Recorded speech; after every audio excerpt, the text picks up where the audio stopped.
A very good morning to honorable dignitaries, distinguished guests, professors, and all the participants.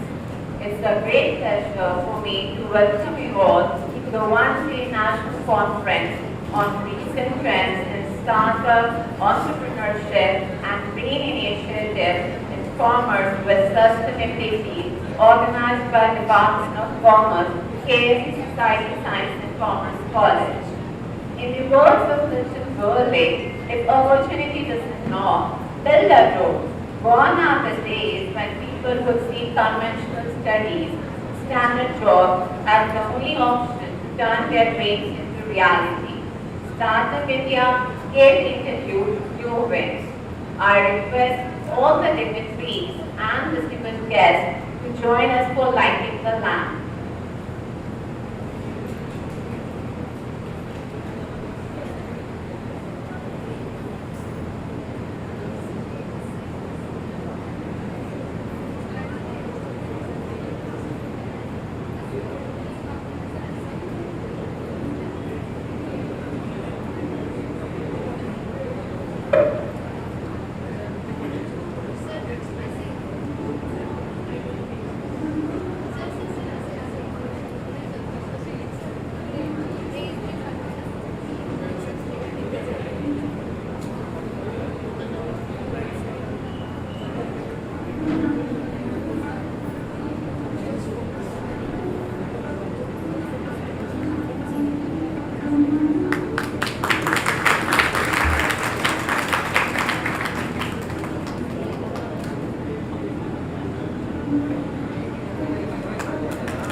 Before we proceed further, let's start the conference with a Mumbai University song.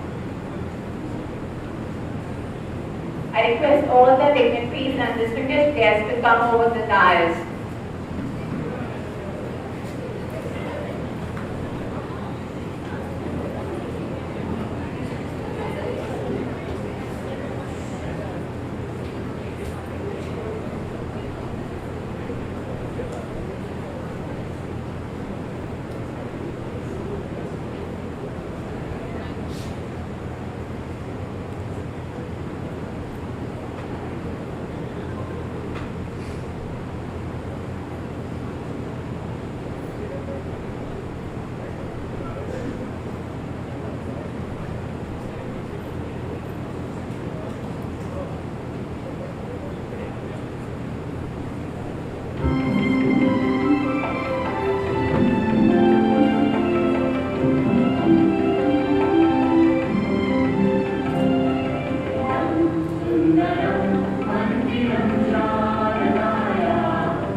With this auspicious stance, I request our Honorable Principal, Dr. Giri, to convey a few words for today's national conference.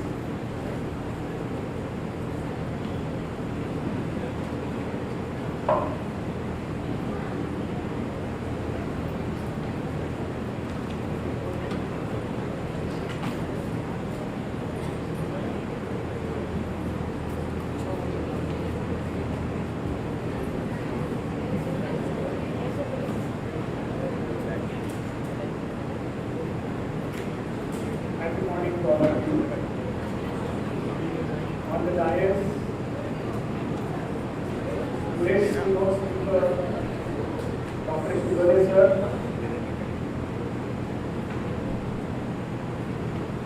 online presence of inaugural speech, Dr. Asst sir, ICA Secretary, Professor Dr. Kundlik Shinde sir,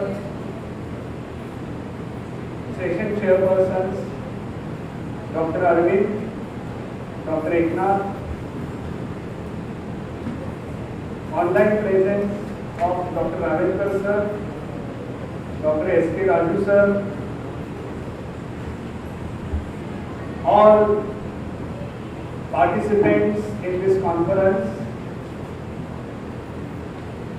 I am here to welcome you all.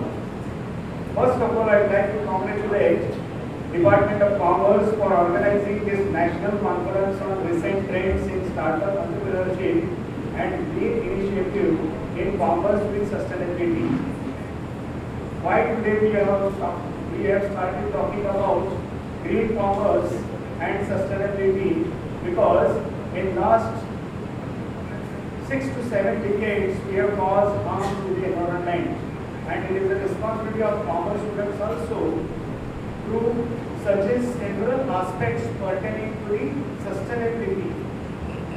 We should progress our business by considering the sustainability in the sense that without causing any harm to environment. In earlier days, in ancient days, efforts were taken by the people to take care of the environment.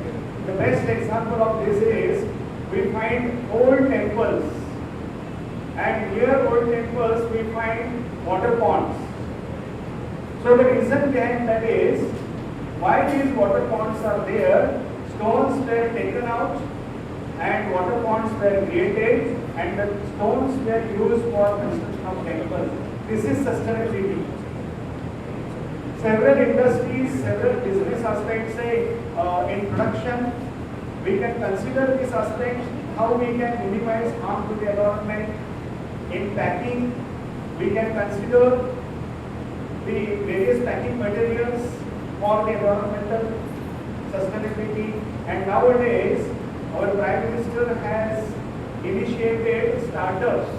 So all of you are having opportunities in every field to undertake startup with green initiative.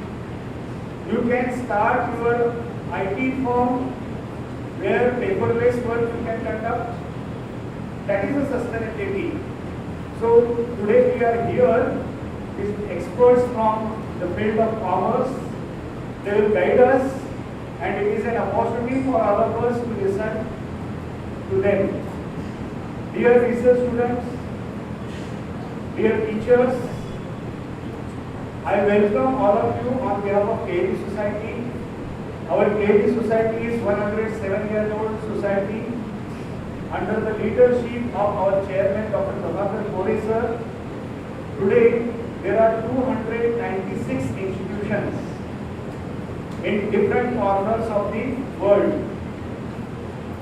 So, on behalf of Dr. Prakash, on behalf of KD Society, on behalf of KD Society's College of Science and Commerce, Kalamboli, Navi, Mumbai, I welcome all of you.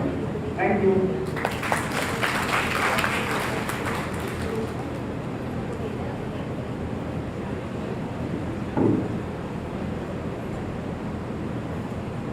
Thank you so much, sir, for your valuable words. Now I request our Honorable Principal Dr. Giri to welcome keynote speaker Dr. Bhosale.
Dr. Giri to felicitate our advisory board member, Dr. Kundlik Shinde.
I request our Honorable Principal Dr. Giri to felicitate Session Chairman Dr. Arvind Pond.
to Dr. Giri.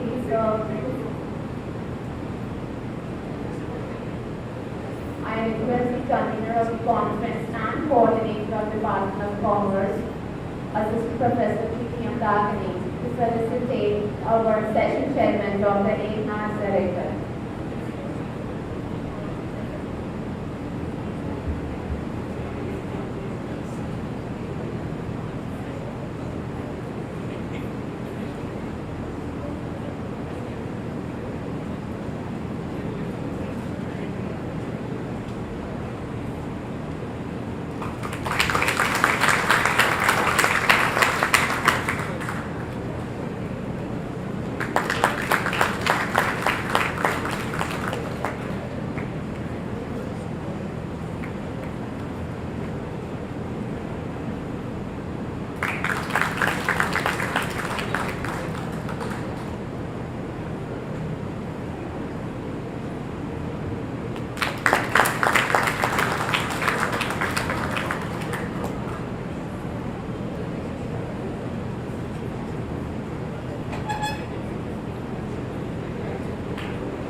Convener of the conference and coordinator of the Department of Commerce, Assistant Professor Priti Yamdagni, to give an introduction about the conference.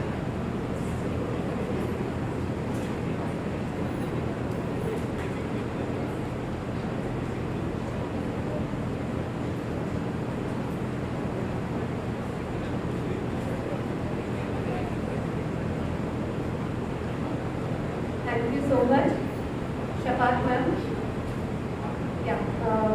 Very good morning to one and all present over here and all the dignitaries present on the dais.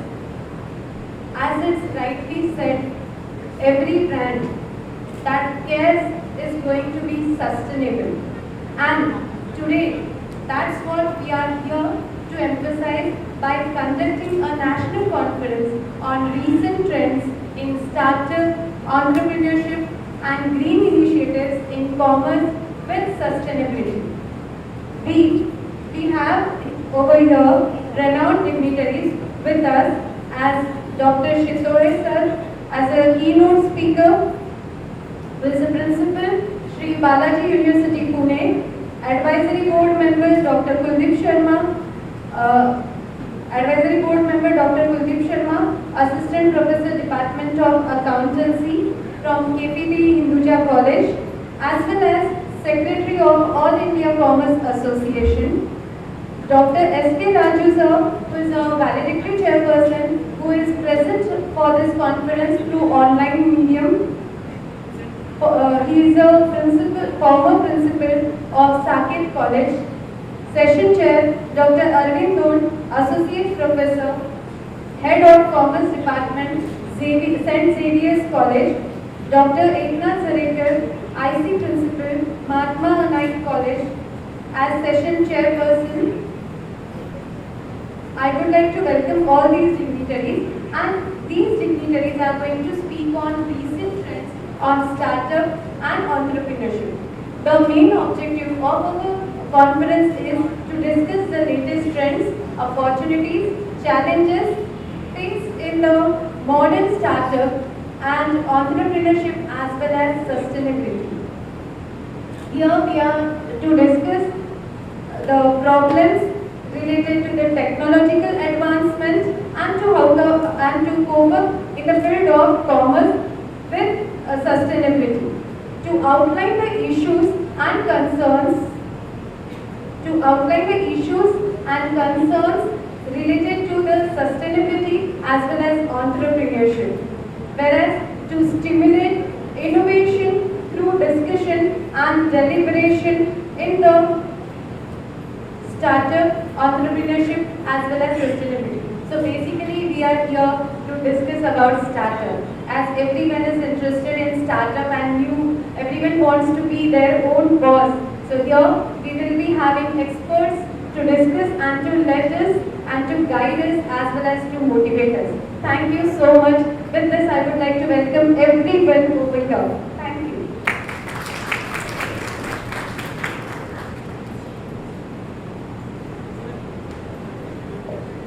Thank you, ma'am.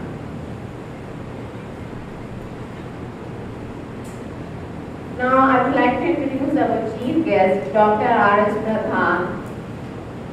Dr. R.S. Pradhan is the academic director of Kundlik College, Pokhara University Affiliate, Kathmandu, Nepal. He has accumulated 7 years of teaching experience.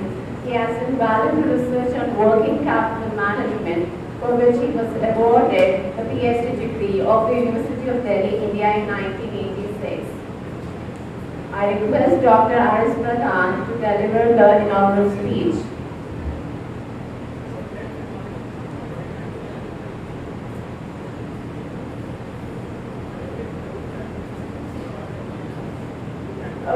We are unable to connect due to some network issue, so we will proceed further with the conference.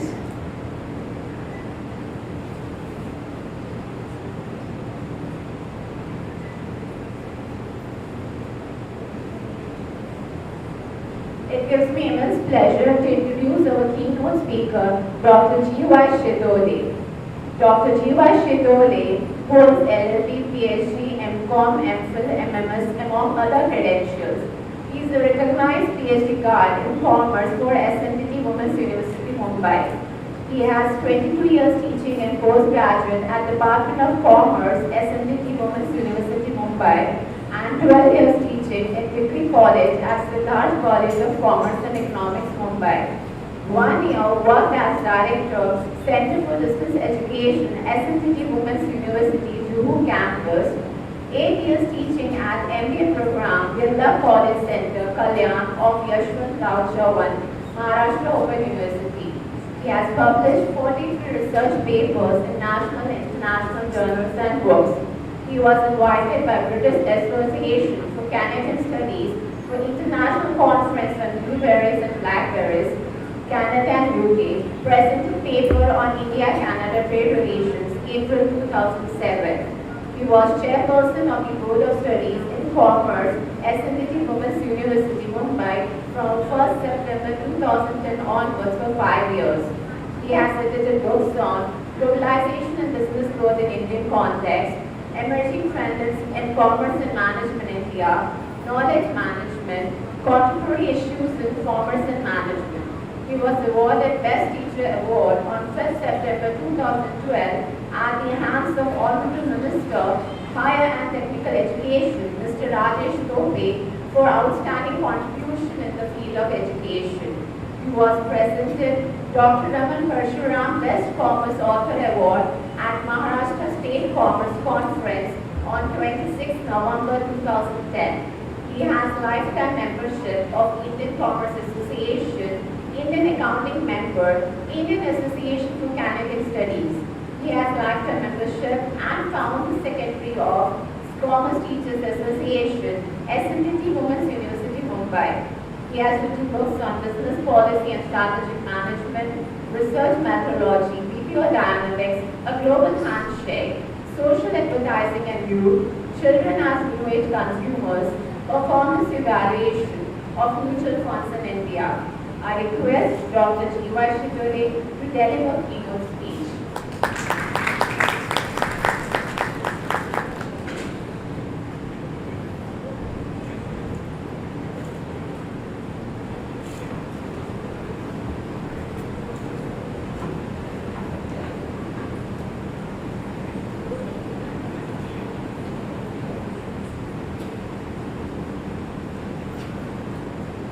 Good morning.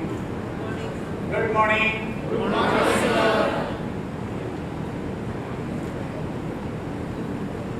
At the outset, I am thankful to Dr. Giri, Principal of this college and management, commerce teachers, students, faculty members, and every one of you for inviting me here to share some of my views.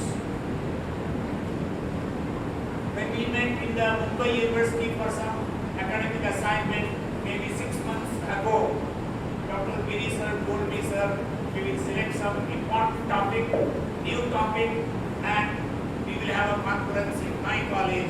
At that time, I gave a commitment, maybe 6 months ago, and today we are meeting friends. I am thankful to the organizers for giving a rich introduction about me to you all. Friends, I am somebody like you only. I am a teacher, and I thought it pertinent to speak to you on the topic of startups. The recently central government, Modi government, have initiated few things in the interest of the national development and for business, for commerce, for well-being of the society, for common man. Startup, incubation, these are two very important concepts undertaken by the central government, and the work is going on remarkably on that.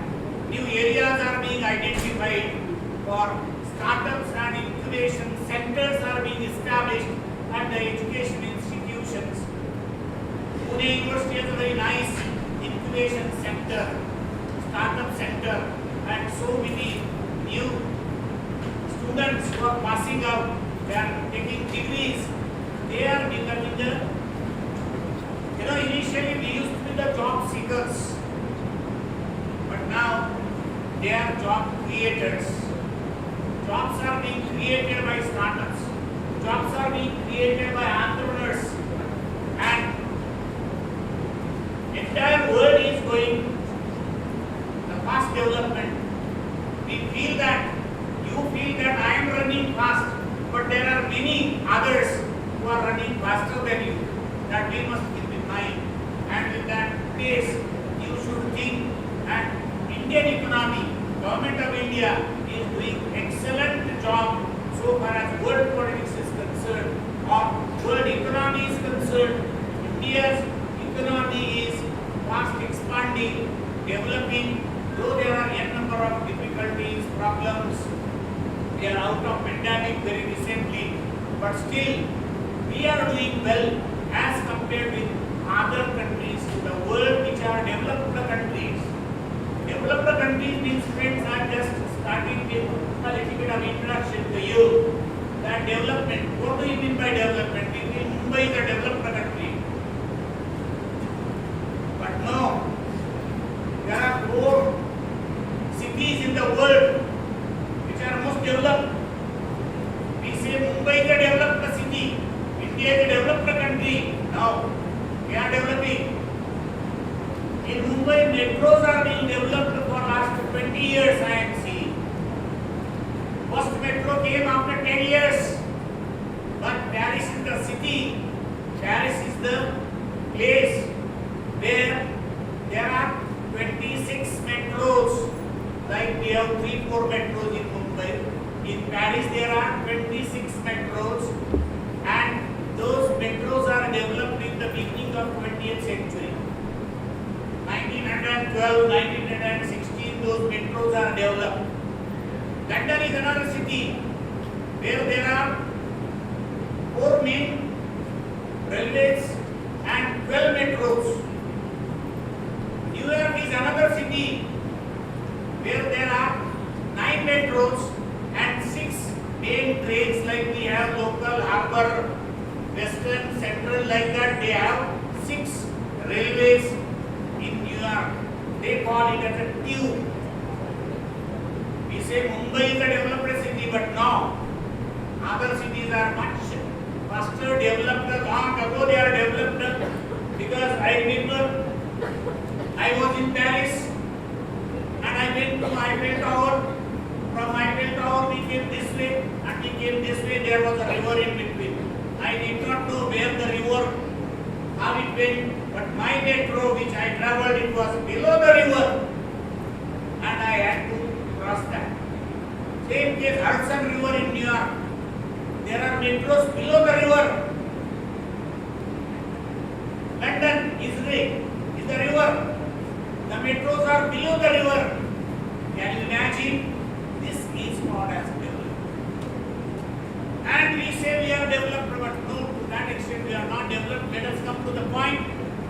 Today we are discussing about startup, incubation, entrepreneurship, because entrepreneurs are job givers, they are not job seekers. Entrepreneurs develop a business business, they take a risk, they establish the business and they give jobs to others. So on that topic I was preparing, I thought to share with you some of my views, and you are free to add in my views as whatever I have, I am sharing with you. The flow, I shall be discussing something about startup programs or incubation centers, then incubation and entrepreneurship development. Because nowadays, entrepreneurship is a very old concept. People have started calling technopreneurship. Entrepreneurship is now sustainablepreneurship. Sustainablepreneurship means sustainable development and entrepreneurship, combination of two. These kind of new concepts are being developed with ecosystem. Ecosystem is that where sustainable development says that we should develop but not at the cost of damaging the environment. We should develop, but we have to keep the resources for other generations to come. Friends, deforestation and so many things we are seeing. The trees are vanishing, so that is not real development. So these new things are coming up, and the central government has taken this initiative on which we are discussing today. Friends, startup to ecosystem, it's a long process, and central government has initiated this long process systematically, scientifically. Even in rural parts of our country it has been implemented, but the public response, on an average person's response, is not to that extent. Again in the same line, National Education Policy 2020, which has come up, that is also giving importance to the startup, entrepreneurship, ecosystem. Like that, these are the issues which are well addressed in the National Education Policy. Because friends, the earlier governments, I am not criticizing any government or I am not praising any government. I am going to tell you of independence 1947 onwards.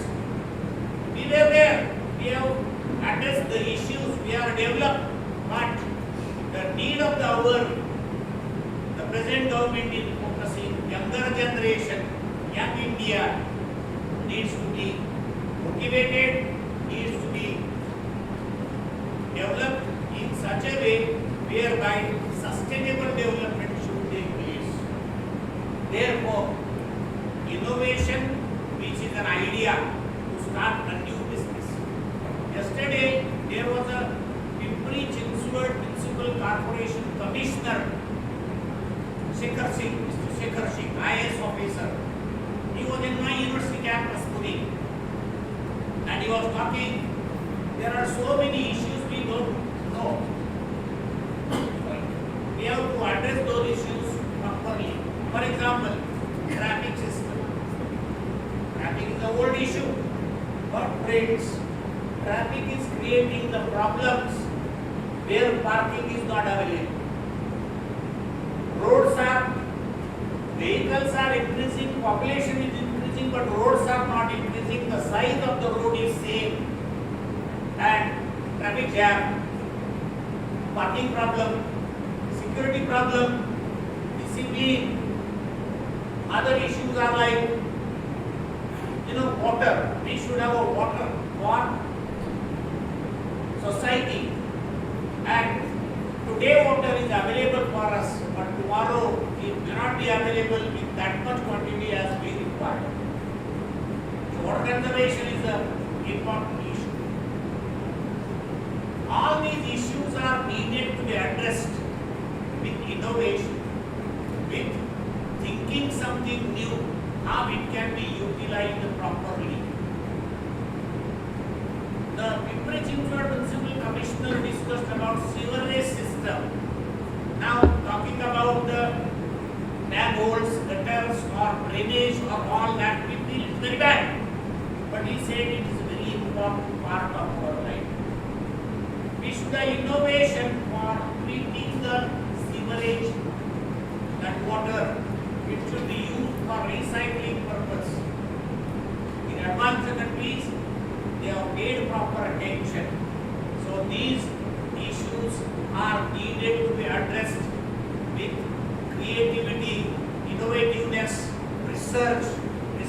development whereby the natural resources are kept intact, and for that purpose we should have a new business. The younger generation should think about it, with new ideas, and establish a business whereby the society is given something, recycling, or the resources are used scientifically. For that, idea comes to the mind of an entrepreneur, is called as a startup. For that, it requires technical advice, finance, and you need a place, you need a market, you need advertising. All these issues are to be addressed, and you have to become a success. Startup movement has been already established and started, but many startups are being failed. I am discussing in my presentation that why startups are being failed. Failure rate is more. Then the startup should not be failed. Once a new business is established, that government says that new business should be nurtured, should be well taken care of. Proper guidance should be there. For the incubation centers are there. I know government authorities have established incubation centers where guidance is available, finance is available, paperwork from where you have to take various permissions. That kind of advice is given by them, and for that incubation centers are established in different places, and government is taking care of all these startups by establishment of incubation centers. Pune University has an incubation center in Pune University campus. Then, when the business is started, if it is innovative, it is new, there is a risk in the business, that become entrepreneurship. That become a unit whereby the business is upcoming or it is developing business, and that business should have a sustainable development. Sustainable development means you develop, no doubt, you generate the resources, you generate the employment, you generate the income, you pay taxes to the government, but think of the new generations to come. The resources should be available, the resources should be kept for the new generations. That means your business should take care of maybe hundreds of years, because we are exploiting the natural resources. If I am doing some business, I am using the air, I am using oxygen, I am using light, I am using electricity, I am using water. All these resources are gift of nature. Some of the resources are free gift of nature, and I should think, though it is a free, I should use it in such a way that the years to come, new generations to come, that should be sufficient, and that is what a sustainable development, and therefore new terminology has been developed which is called as sustainable entrepreneurship. Those entrepreneurs who are taking care of sustainable development, that approach, that thought, that attitude is called as sustainable production. Can you go to the next slide? Yes. Next slide, please. Now, that program initiated by Modi government from 2016, the date also is given 16 January 2016, under the Department of Industrial Policy and Promotion, the Startup India initiative has been undertaken by the government. For that purpose, incubation centers are provided, and those incubation centers are providing valuable service like free office space, equipments, mentorship means guiding, giving advice, collaborative community means a group of people, consultants, they are giving advice to the entrepreneur, and networking opportunities. Networking opportunities are required at two places. When you are manufacturing something, you require raw material, So your networking has to be your procurement of raw material, and at the same time networking is useful for marketing your product. So that is provided by incubation center. Then the focus is on the product development stage in the beginning, because your product should be innovative, new, creative, needed to the society, and that is a part of incubation center, and startups can establish the business in the best possible way. The business ideas are converted into the reality by startup business persons. Next slide please. I made an attempt to present before you any kind of a business. It starts from that corner, idea in your mind.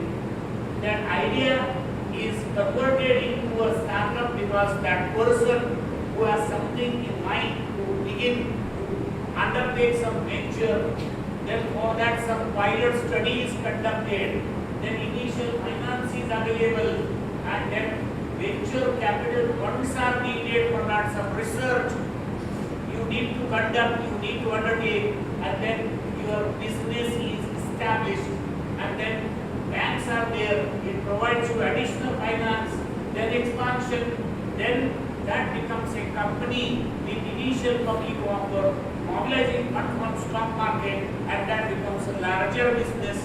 So this is what is the startup beginning, and then at the end it becomes a company having production, marketing, and big setup at certain place. Next slide please. Going ahead with the action plan of Government of India. That plan has made two classifications, whereby startups are established in simplification of the work. This initiative, startup initiative by Government of India, simplifying the work for new entrants, somebody who is a youngster wants to start new business, for that motivating them and then providing various steps or various initiatives. Government provides setting up a business in various places where all facilities are available. Then incorporation, registration, grievance handling, various permissions to be taken, paperwork to be completed. The startups are guided by the department. That application may be online also, it is available, because nowadays the central government has more importance given to digitalization. Everything is available now online. As even other countries are doing, we are also going in that direction.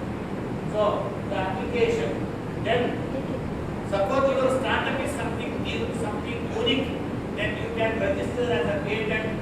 For that also guidance is given, and then the risk is more in any business.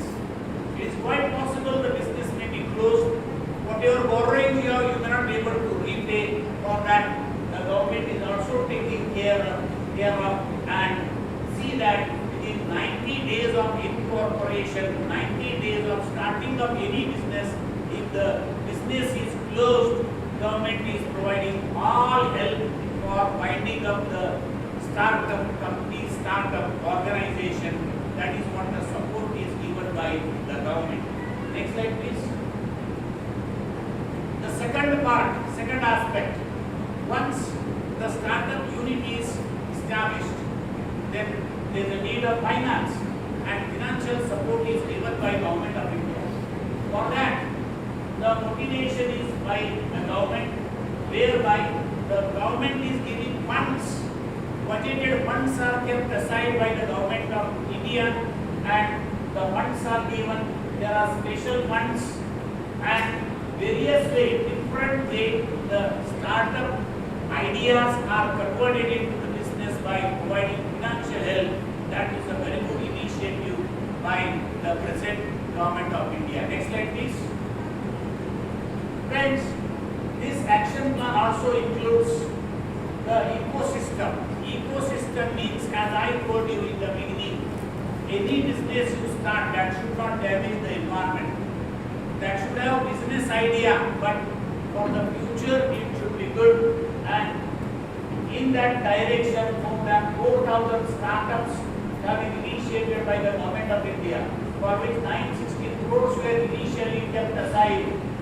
And again, further funds were sanctioned by the Government of India, whereby strong ecosystem was proposed by the Government of India. That was in the last few years' time. Government of India is providing this kind of a help formally to the newly established startup entities. Next slide, please.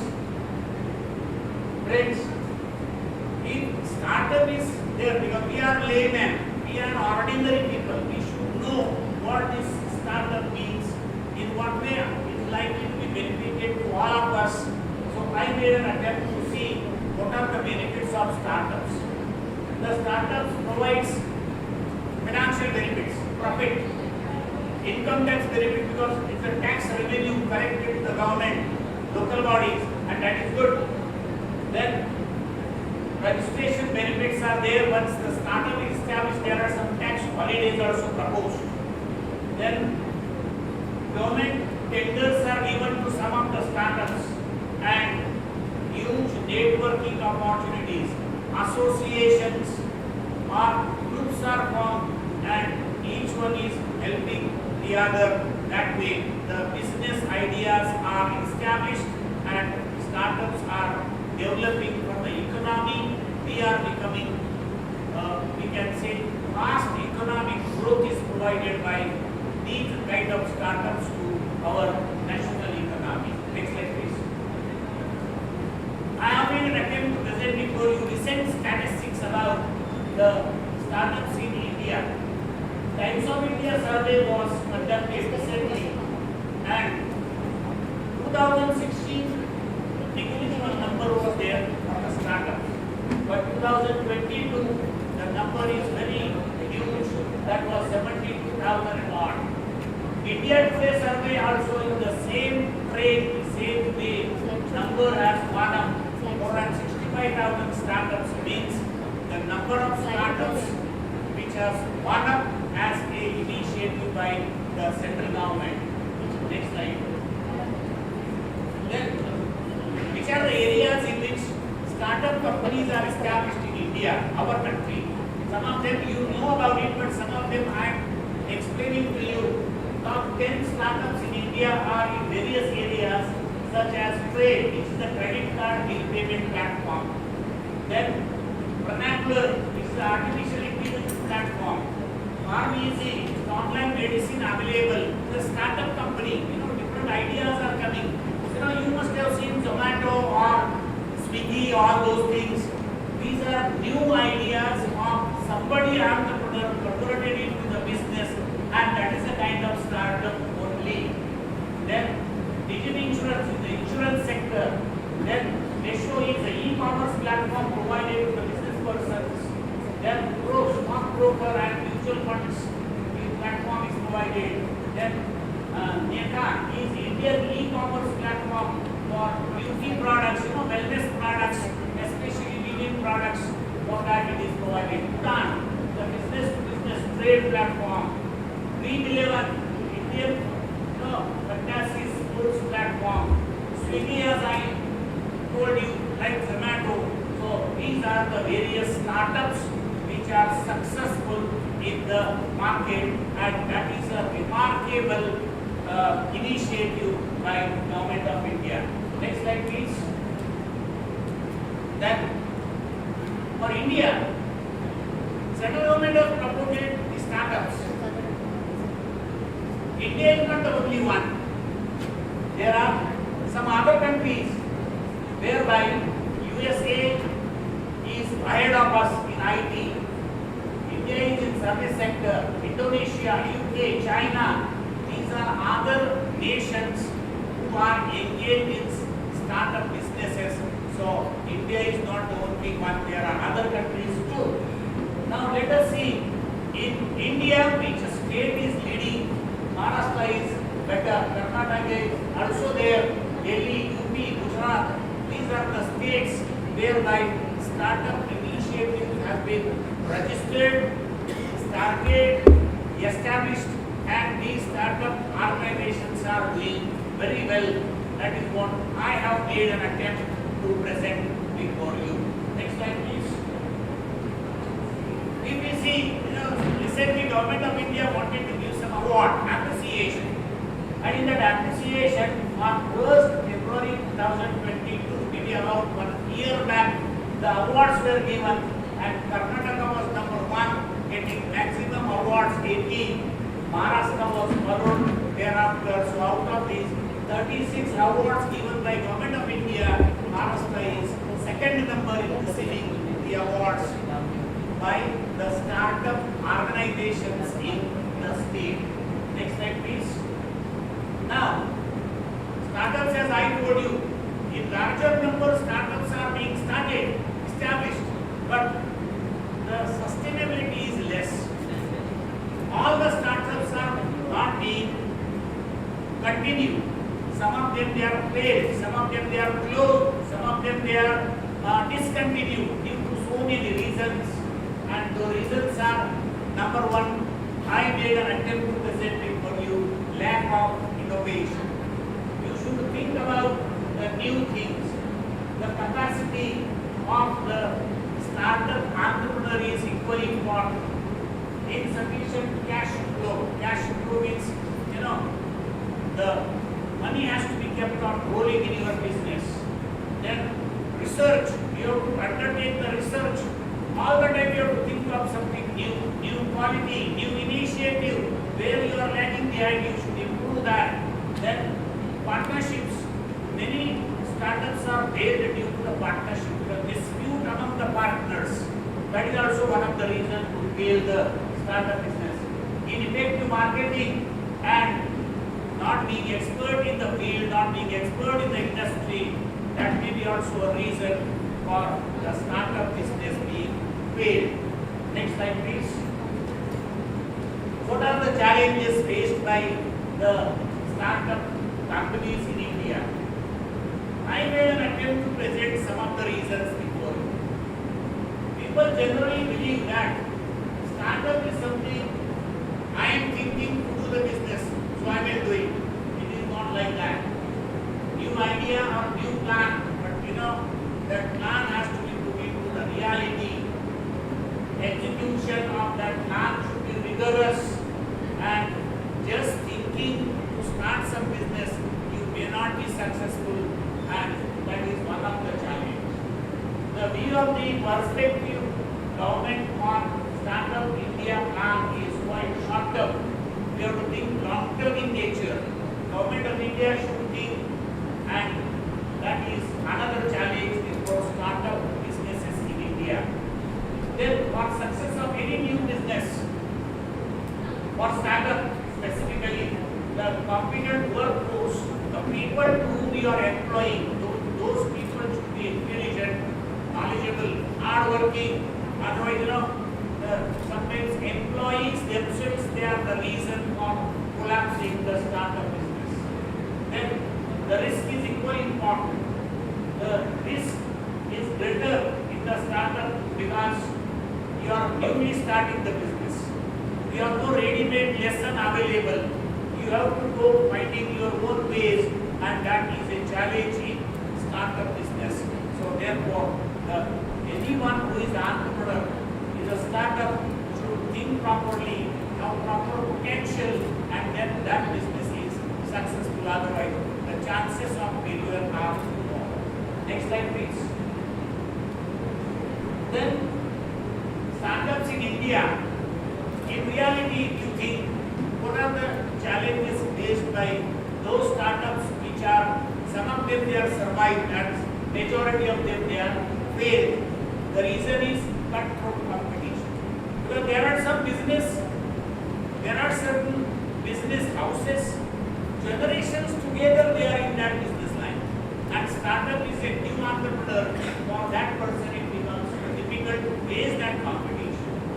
Then unrealistic expectations. The business person should not expect something which is beyond the capacity, unrealistic we call it as. Then falling to hire suitable human resource, manpower.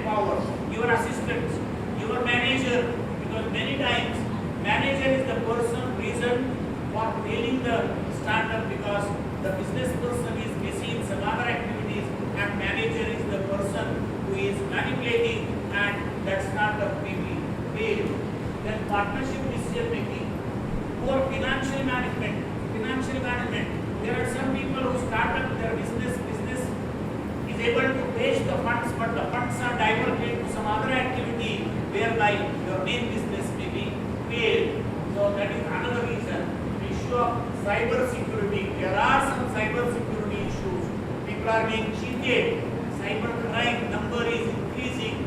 For that also, yesterday the Commissioner Municipal Corporation was talking about cyber crime.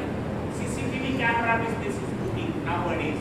Security threats, every road, every building, every house, security is the top priority, and CCTV cameras are in big demand nowadays because you have recording, you can retrieve the recording, and the crimes can be minimized with all these things. So that may be another reason. Some of the startups are failed win the customer's confidence, because once you develop the customer, that customer should remain with you. The customer may change. If you are not able to satisfy the customer's expectations, the customer is bound to change. Or somebody new competitor may come to you and your customers may go to that competitor. So that is another reason for as a challenge for the startup to sustain in the market. Next slide please.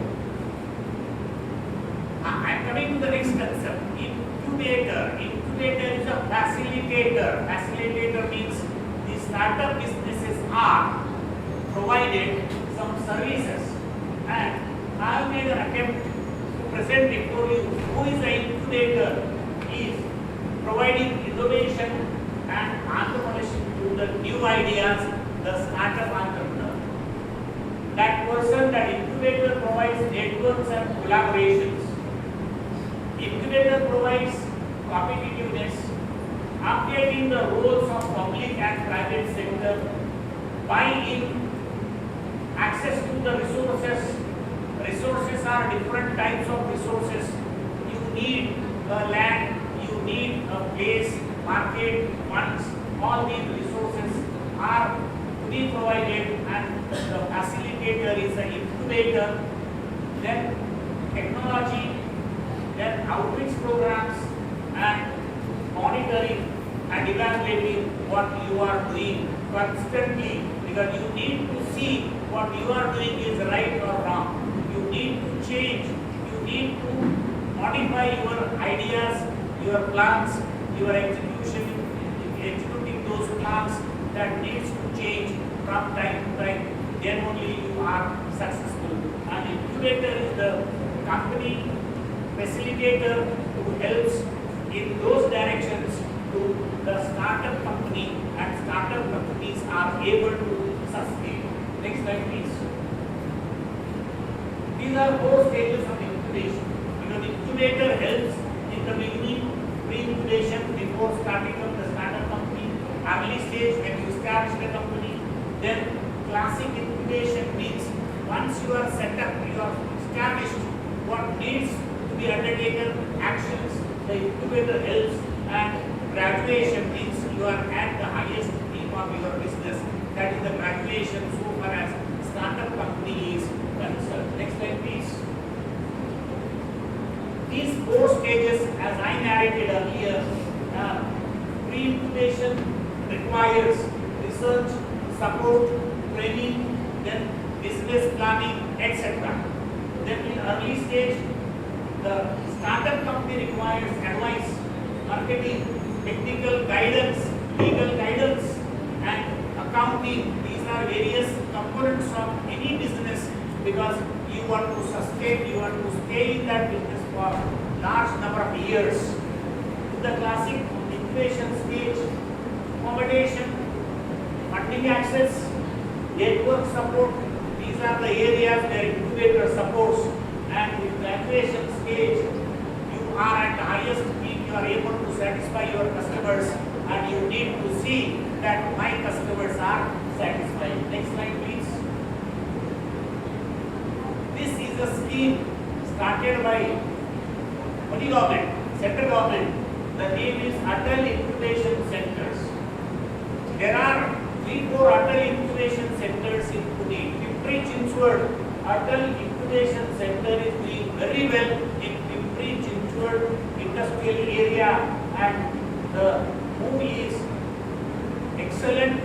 It is helping to the new persons, new business ideas, and that Atal Innovation Mission is a flagship initiative to promote the culture of innovation and entrepreneurship in India. Most of the metro cities, Atal Incubation Centers are set up by Government of India, and startup units are given help by this initiative, and that is why the number is increasing. On 13 December 2022, this center is established in India, and that creates a world-class incubation facilities. Central government has provided funding to that, and Modi government is doing well in that direction.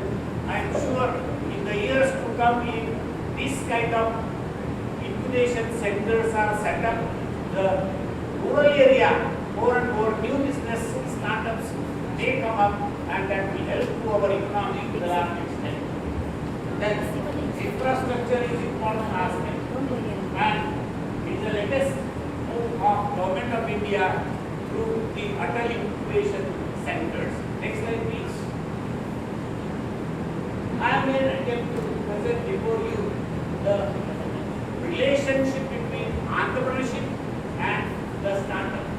Startups are the beginning business ideas, new business ideas, innovative business ideas, whereas entrepreneurs are already settled into a particular business.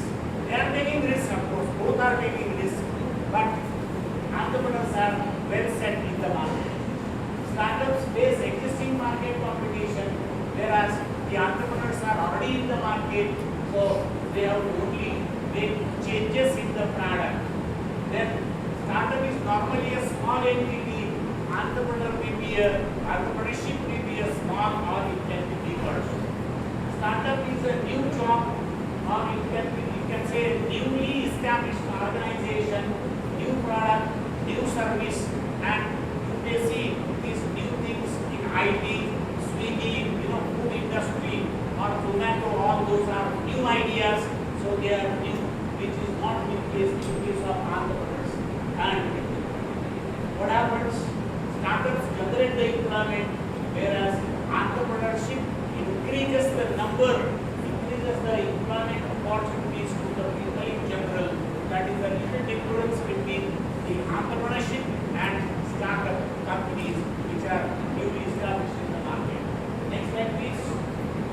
Now, I am discussing something about entrepreneurship because startup and entrepreneurship, these two are closely associated with each other. The entrepreneurship is important because we have a huge economy, large population, so entrepreneurs are needed. Then they are considered as national assets. Then entrepreneurs develop new business ventures, new markets. It creates national wealth. So entrepreneurship is equally important. Whereas startups are innovative, beginning something new ideas, and of course both are creating employment. So entrepreneurs are also creating employment that provides higher income to the people in general. Maybe they are creating the jobs and they are doing business also. Next slide, please. Entrepreneurship development in India. It's an educational process. Entrepreneurship is not a new concept. Many courses, syllabus, entrepreneurship subjects is there, specialization is there in many programs. Entrepreneurship is specialization. So that provides, or that is important rather, because it is facilitating the positive environment for business, training and motivation to new and young interested business persons that develops new ideas, new business ideas. It identifies gaps in current system and it exploits the new opportunities available in the market. Next slide, please. Qualities of entrepreneur. Entrepreneur as a person who is the owner of that business should have opportunity identification, value value creation, risk is of course, risk taking is important aspect of entrepreneurship. Then resourcefulness, networking, sales and marketing, and financial literacy means financial management is equally important. Otherwise, once the funds come to you, then the funds can be easily mismanaged. Next slide, please. Basic traits of successful entrepreneurship. If any entrepreneurship is successful, where there is strong leadership qualities. I mean, the entrepreneurs are highly self-motivated, strong sense of basic ethos and integrity means I say the person who is entrepreneur should be simple living, should not waste the funds, should not be living lavishly, squandering the funds that may collapse the entrepreneurship. Then the willingness to fail, ready to take any kind of a risk, or innovators, they should be serial innovators, means all the time thinking new ideas, then know what you do not know, competitive spirit, and understand the value of strong peer network. Peer network means I am entrepreneur who are like me in the market, what they are doing, so what I should do, I should think. That approach helps for successful entrepreneurship approach, I can say. Next slide. Now, successful entrepreneurship should have creativity, professionalism, risk-taking, passion, planning, knowledge, then social skills, open-mindedness towards learning. We should always ready to learn something new. That approach helps to the entrepreneurship. Next slide, please. Then, this is another aspect I thought it is pertinent to share with you, because ours is a male-dominating society, and if entrepreneurship is there in the society, there are women entrepreneurs, and if women entrepreneurs are there, that helps us for economic development, social development, gender equality, or sustainable growth, including standards, personal development of women, sharing the risk of family, financial independence, and of course, gender sensitivity is another equally important aspect whereby that is giving importance in the schools and colleges, higher education institutions. Next slide, please. Now, startup entrepreneurship, how it is leading to sustainable development. Sustainable development indicates well-being of future generations. That provides companies, entrepreneurs considering the environmental and social aspects which are to be considered as innovative, and you should always think about the generations to come. Work for ending the poverty in all forms everywhere.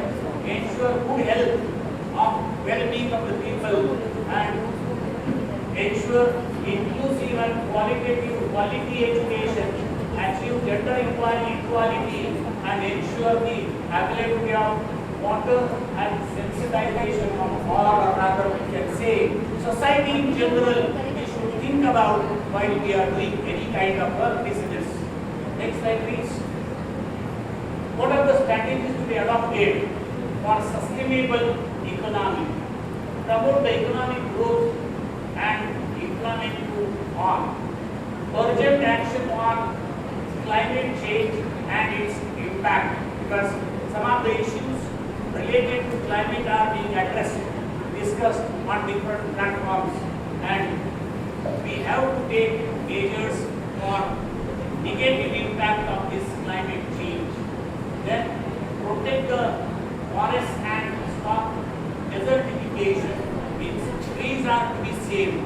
Oxygen level should be maintained, that should be considered, and that is a major aspect of sustainable development.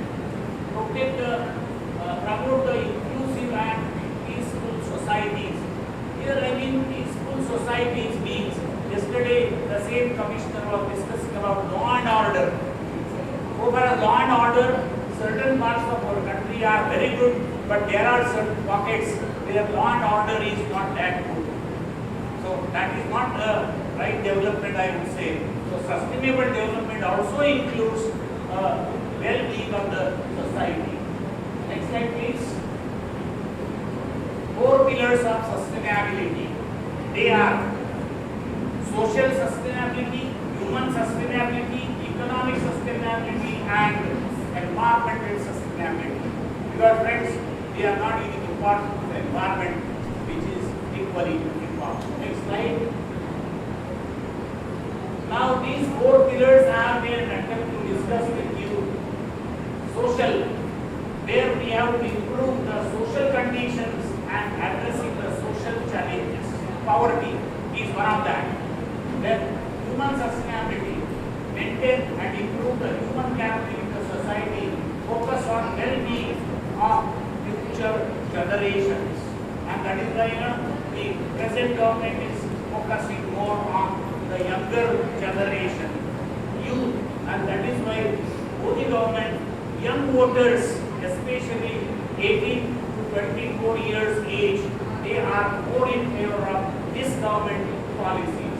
Economic sustainability provides mobilizing new resources and identifying the economical ways of life.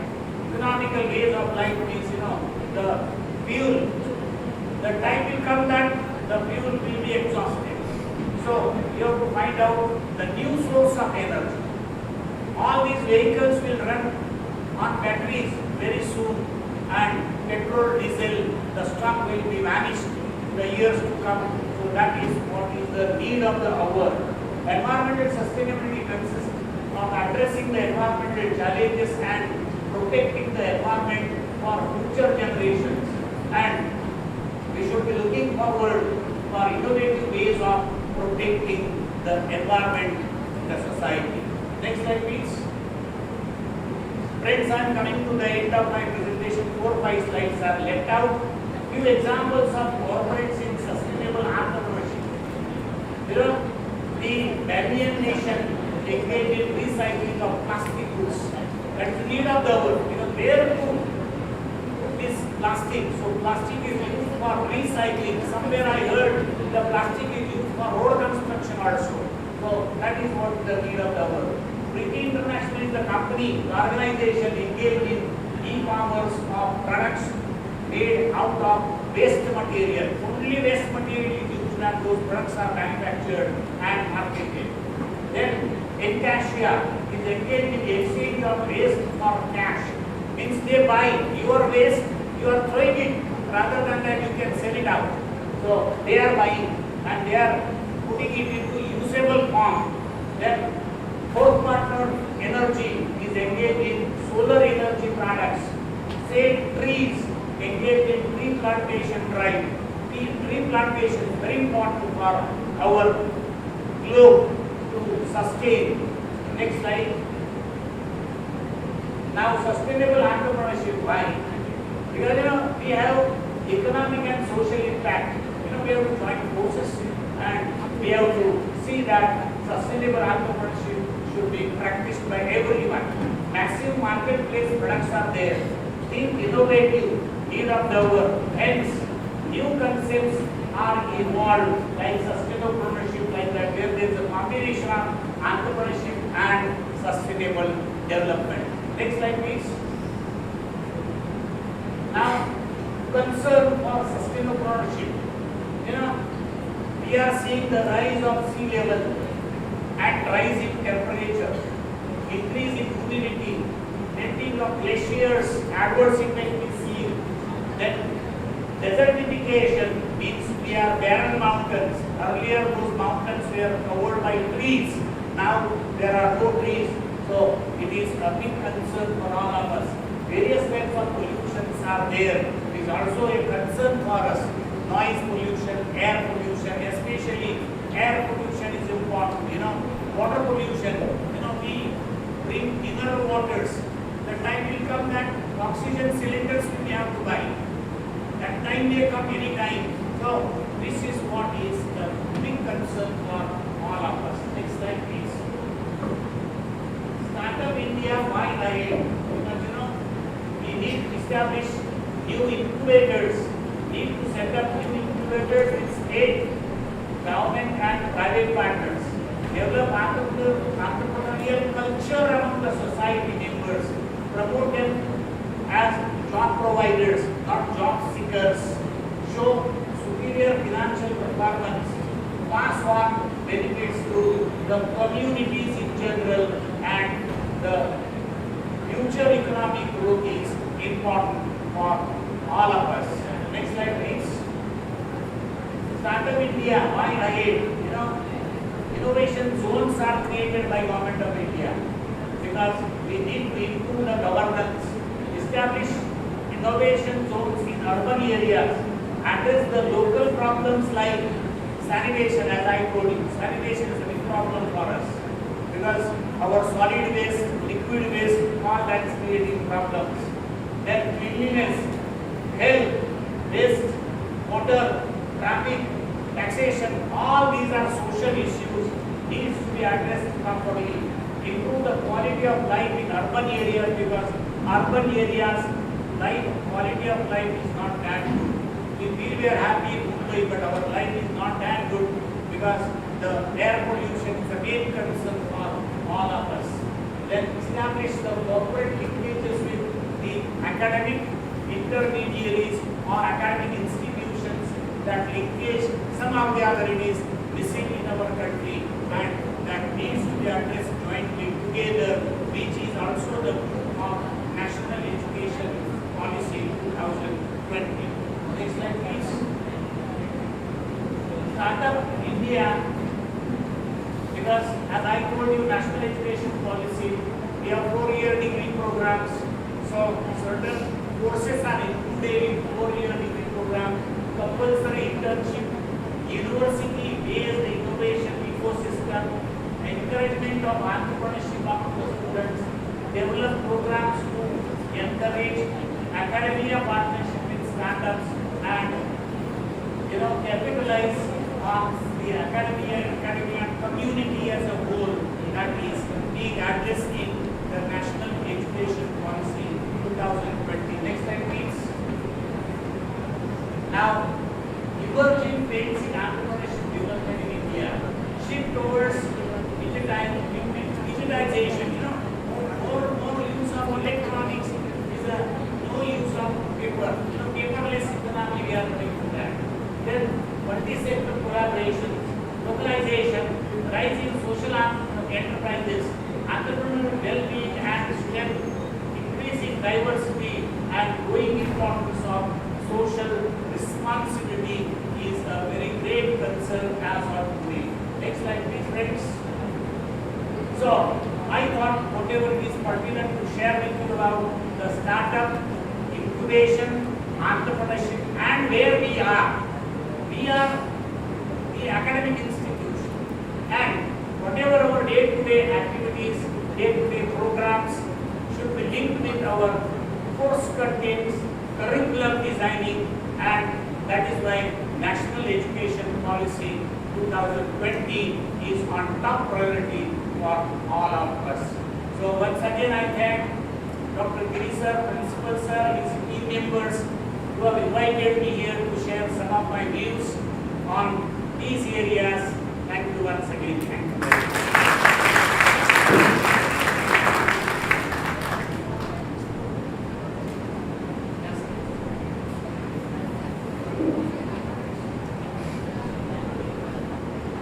Thank you so much, sir, for presenting a carefully evaluated review on startup initiatives in India and its challenges, entrepreneurship development, government action plan, sustainable growth, and its overall impact on the ecosystem. Now, I would like to introduce our advisory board member, Dr. Kundlik Sharma. Dr. Kundlik Sharma, he is an assistant professor, Department of Accountancy, KPT Hinduja College of Commerce. He holds PhD, MPhil, MCom, MBA, NET, among other credentials. He is a recognized PhD and MPhil guide of University of Mumbai. He has presented 86 research papers and published 55 papers in various international, national and state level journals. He has published 5 books, He has been awarded the Saurabh Shivare Memorial Young Researcher Award by Maharashtra State Teachers Association at Aurangabad on 30th January 2016.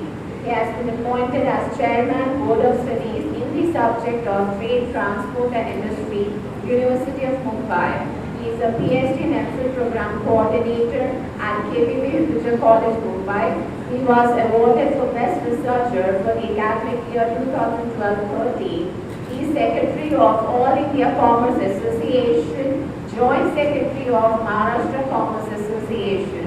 He was awarded the memento and certificate for excellent work in 65th All India Commerce Association Conference in Mumbai on 9th November 2012.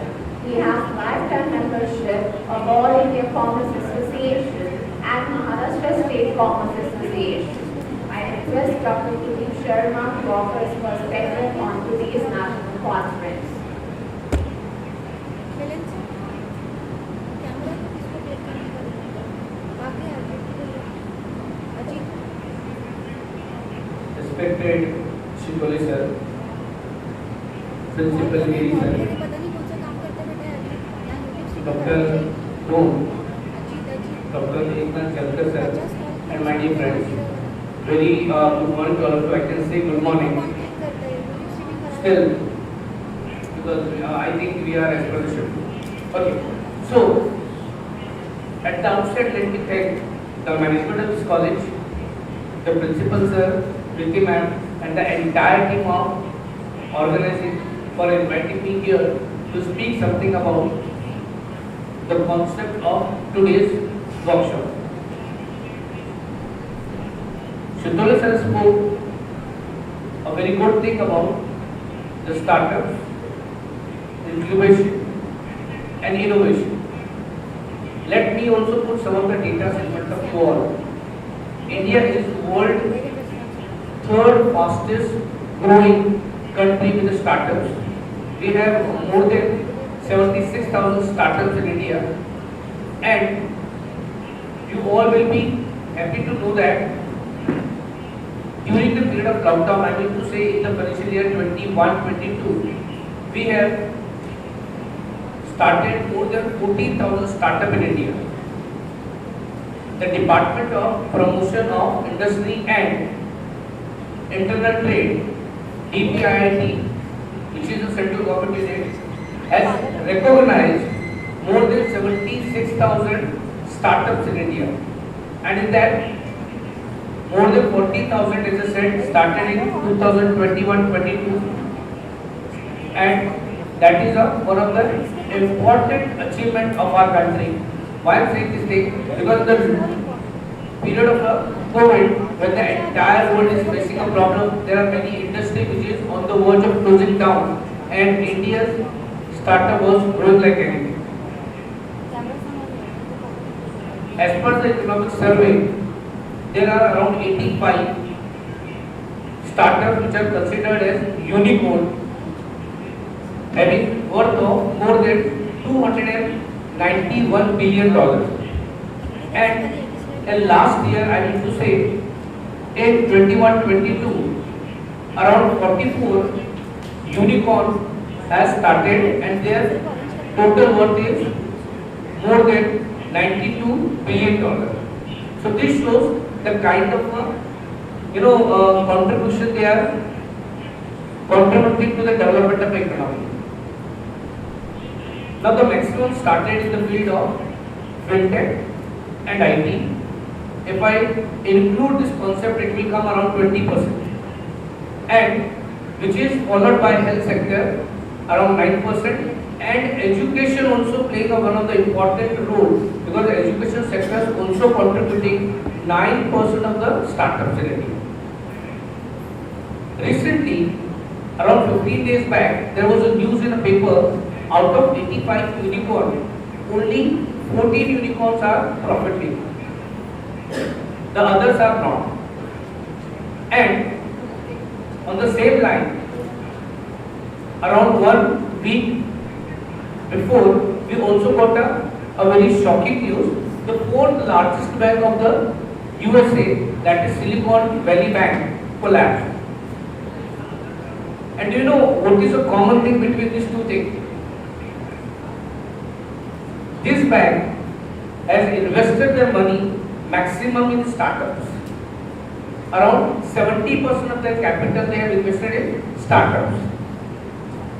And out of that, 30%, more than 30% was invested in Indian startups. So what I want to say, we got a news that only 15 startups making a profit, and after a week we got a news that one of the 4 largest bank of USA collapsed. Now here the question comes, we are talking about startups, but as sir said very clearly, we have to work on a model where we can sustain those startups. Only starting a business is not a startup, but how you can able to sustain those startups in a positive way, how you can create a jobs, new education policy which is going to implement from this academic year. I mean to say,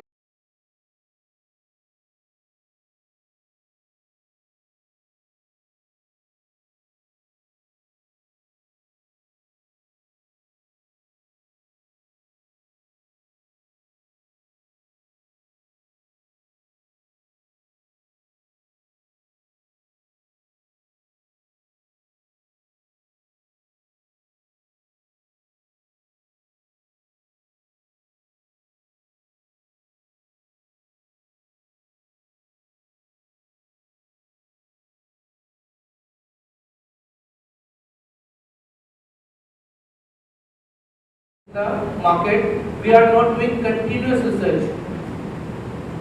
It is very important to understand human mind. Human mind are very complex. So we like today may not be we like tomorrow, and that is why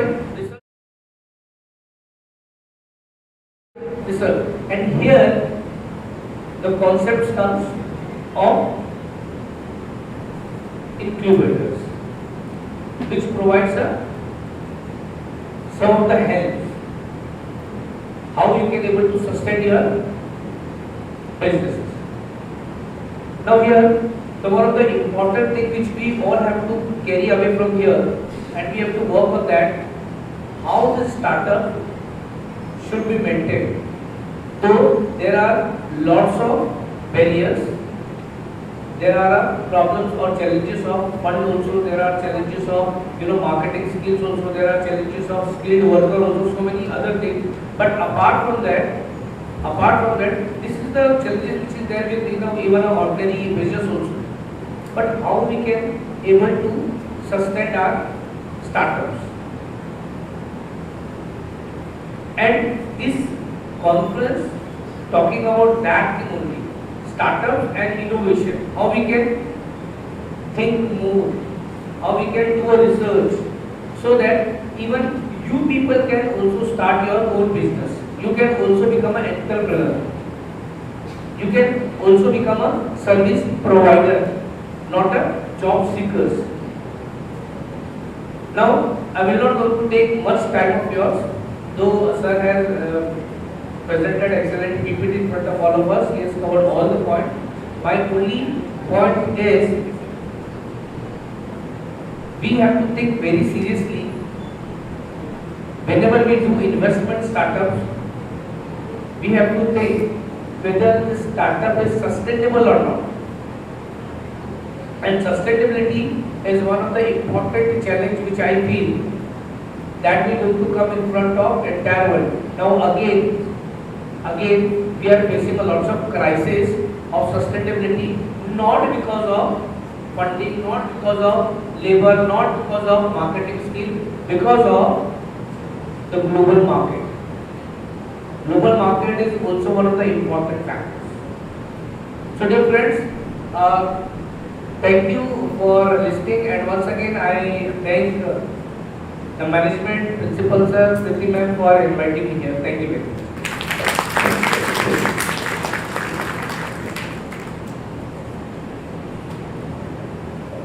Thank you so much, sir, for on startups, entrepreneurship, and how sustainability is the need of the hour. Thank you so much, sir. Now I request our Professor, Assistant Professor Milind Gurchal, to propose a vote of thanks.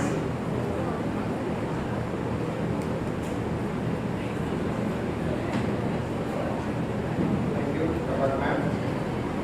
A very good afternoon to all. As you all know that the essence of all beautiful art is gratitude.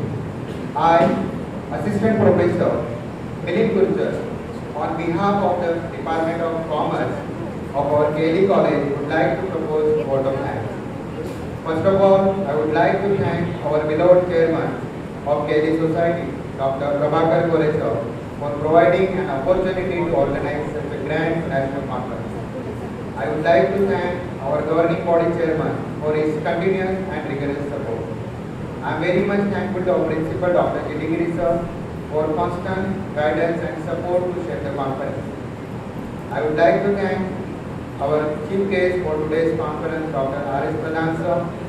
Today's keynote speaker, Dr.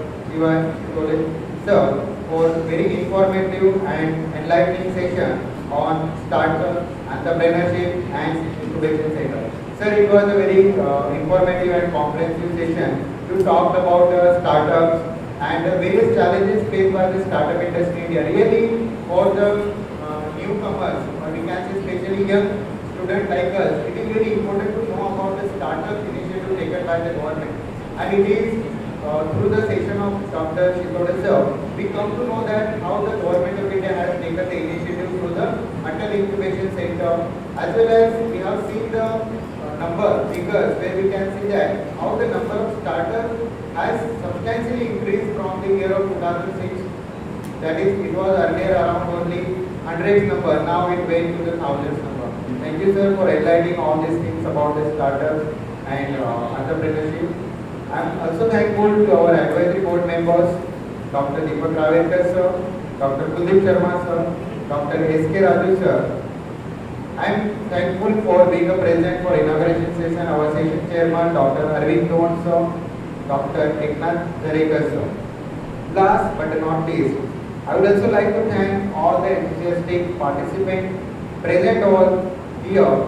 Thank you once again for all of you for being present for the inaugural session of today's conference. With the permission of Chair, I declare the end of inauguration session.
I request all the participants to please settle down and be ready for paper presentation.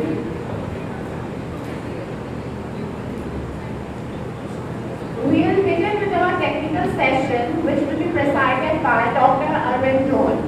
Dr. Arvind Don has been awarded 42 degree certifications in diverse fields of learning.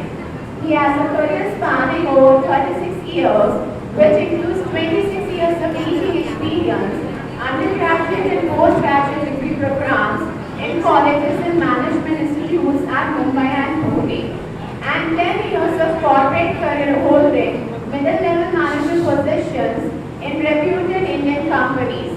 He is a trainer and resource person for NetSet workshop, research methodology workshop, PhD coursework, seminar, webinar, conference, orientation program, refresher course, and faculty development program. He has published 40 books with IST in accounting and finance as a sole author from Prakash, Mumbai. His research experience of 25 years, published 158 research papers in ISSN journals, ISBN books, and RNI publications, of which 19 research papers are peer-reviewed, referred and UGC approved journals, and presented 167 research papers in conferences and seminars. He is a recognized research guide, evaluator, and external referee for doctoral dissertation and thesis. Evaluated 8 PhD theses as an external examiner from referee. He is an editor and peer reviewer since past 15 years of national and international research journals. He is a member of Autonomous Board of Studies, Anderson College, Mitabai College, Marcy Monty College, KES Shroff College, Pillai College, Birla College, and Rayat Shikshan Sanstha, Tarantara Garden College of Commerce, Satara, St. Mira's College, Pune. I request Dr. Arvind Dole to offer his valuable insights on today's national conference.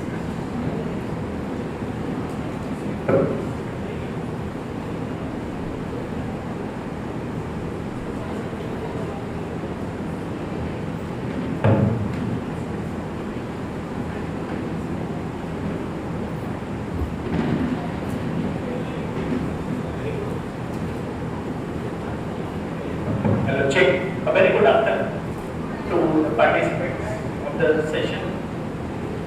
Since morning inaugural session, a lot of ideas have been put forth in front of you. I will just put forth 4 or 5 concepts in front of you, and we shall go ahead with the next speaker, who is the co-chairperson, who is speaking. World over globally, global entrepreneurship research reports indicate that it is only 7% of the entrepreneurial ventures which survive, and rest of them, due to some of the other reasons, fails. So it is like a funnel type of approach. Huge amount of ambitious goals are there. They start off in a hurried way, but at the end of that, it is only a single percentage of them. What we need to know is that more entrepreneurial ventures need to come out. So what needs to be done? Groundwork, homework beforehand is very important. There's a proverb which states that one learns by one's own mistakes. You learn by your own previous mistakes so that next time you don't commit the same mistake. But do we have, as an entrepreneur, so much time? Because at each step there is a possibility financial thing goes wrong, it would fail. If the partnership agreement goes wrong, business would fail. If the business has targeted the wrong clientele, the business would fail in that case, and so on, n number of things. So what we need to know is, if we pick up those entrepreneurs, learning in the form of case study offers when one, yes, successful entrepreneur, on the other hand, those entrepreneurial ventures which have failed due to some of the other reasons. Now what is that? Pick up one case per day, that's it. A small, what we can say, insights per day. So in a month, 30 cases you can cover up. What is the reason this entrepreneurial venture has failed? List out in 1 or 2 lines. You come to know the lessons that these are the areas like the speed breakers on the road. You need to be beware, you need to be careful, is one thing. Self-learning, which has to take place. Next thing is, you are interested to be a startup, to be a part of it. Now, how can you go ahead with it? Ministry of Micro, Small, Medium Enterprises, MSME, Government of India, is having the development and facilitation office across India.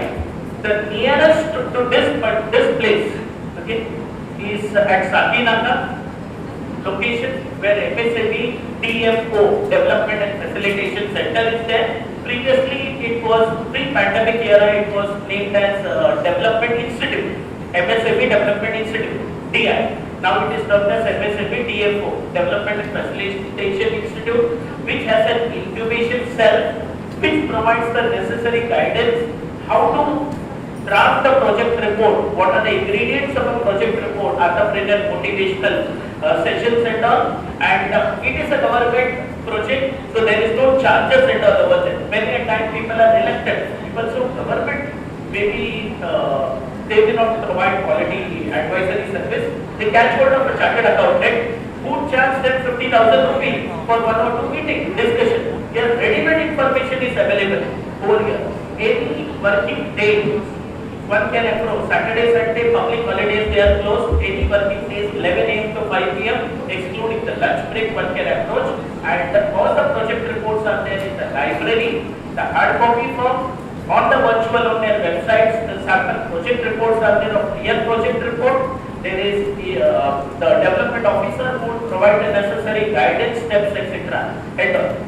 This project report, many a time entrepreneurs are ambitious and they say, okay, I want to add this, I want to add this, I want to add this. Yes, but most important is you are preparing this for whom? You are preparing a project report in order to present it to the banker, financial institution, and to get the funding from them. Look from a banker's point of view and take the advice of a banker that what are the essential things from a financial point of view.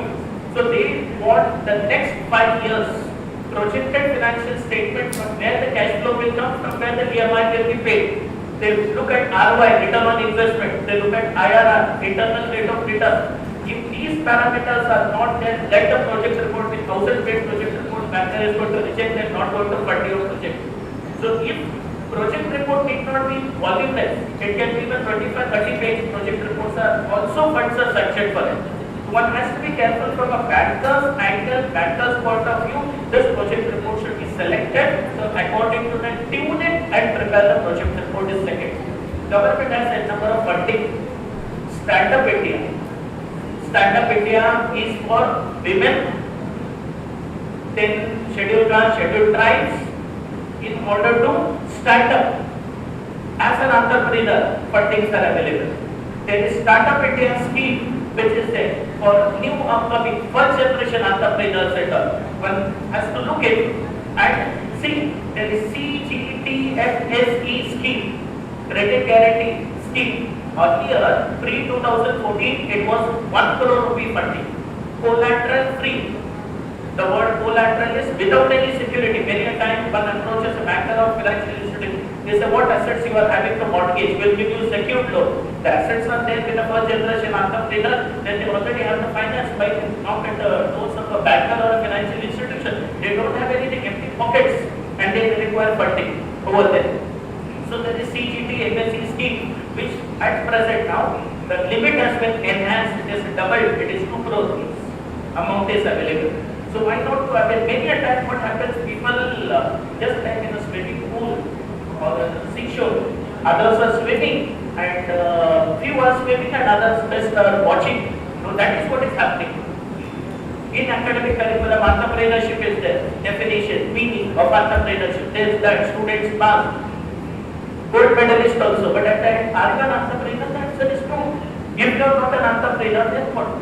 Okay, you need to be entrepreneur. Whole efforts put in from the budgetary allocation by the government. The budget money, the revenue comes from the tax collection, from the people, from the public, and everyone is a taxpayer. You buy a packet of chips, you pay the GST on it. You purchase a shampoo, you pay the tax component on it.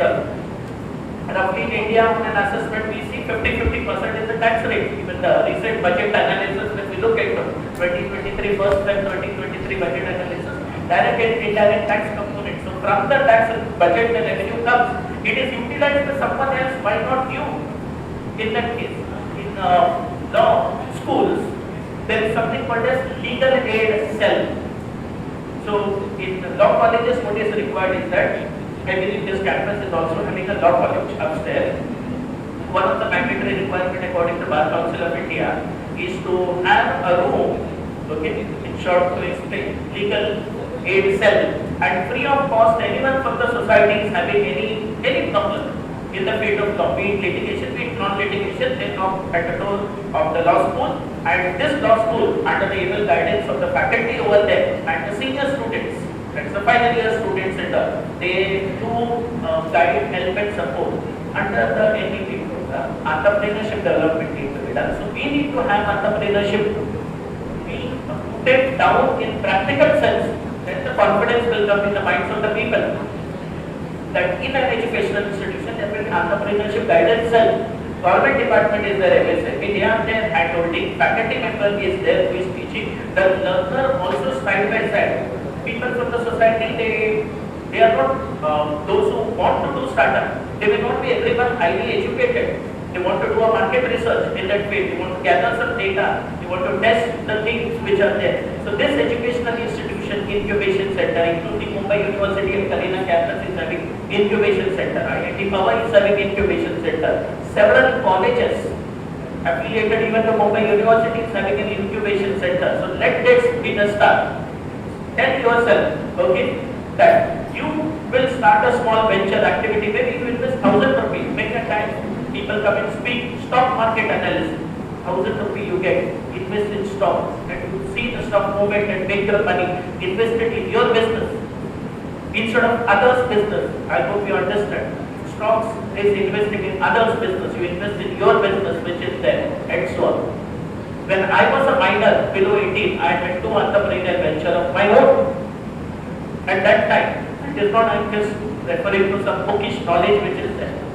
A couple of years ago when I was working in a corporate before entry in the teaching, my colleague was there. He was slightly senior in terms of age to me. He never bothered about his salary. We were working for Mofatla in the share transfer department and those were the days of physical share. Debate was not there. You understand, 28, 29 years old student. He never bothered about salary because he had 2 restaurants which his own, which was contributing. He had 50 employees with him.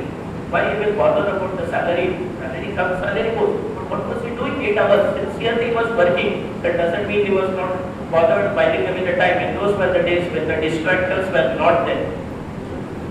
I hope mobile phones, nothing was there in the hands of the people. Those were the days. There was a pager. That was the age. Okay, small device which is now vanished and all. So one has to look at, can you have your own entrepreneurial venture which will contribute to a revenue along with what you are doing is another aspect which is to be taken into consideration. You are each one of the learners sitting over here is a precious creation of the Almighty. Just like Titanic ship it was built with huge amount of efforts, manpower, investment, not to park in a harbor and to click a selfie on it. No. The Titanic ship, when it is put in the ocean, or like those huge ships and all, it will sail across the continents. Likewise, entrepreneurs is not to stand on the shore and then look at other success failures. Step in the water. Start your entrepreneurial venture, invest 1,000 rupees, no problem. You win, you lose your business, you will put in hard efforts and you will see to that it is successful, then you can stand over here. Age is never a barrier and this is the right age for you to think and spark. If Colonel Sanders of KFC founder, who had one recipe with him and failed several times in the life, after the age of 65, would start an entrepreneurial venture. You are very much young to start an entrepreneurial venture. Okay? Think of it and have a dream and startup India will come, India will grow. You are the future of the nation. When you start entrepreneurial venture, you prepare a biodata, finding placements. You come back to your college after 5 years and tell, we are ready to place final year students, 10 of them. You have started your own entrepreneurial venture. That is giving back to your institution. Institution does not want your donation, but whatever amount you contribute, every rupee is precious. But rather you come back and you try to tell that you have started a venture, you are ready to provide internship opportunity, learning opportunity, employment. With these couple of thoughts in your mind, I will leave the platform. There are many more things to say, but few things without said, the message is conveyed. Thank you so much. And I thank Principal Dr. Giri for giving me a golden opportunity to interact with you and to say a few words. Thank you so much. Thank you so much, sir, for your views on startup and how entrepreneurship promotion can bring about development of Indian economy. Now we'll begin with our paper presentation. The name of the first participant is Shinde and Arpita. She's going to present paper on traditional jewelry, a part of Indian culture. Sneha and Arpita.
पाच जण आहेत त्यातले पण हे दोघं तिघं जण आणि सगळं सांगतो stop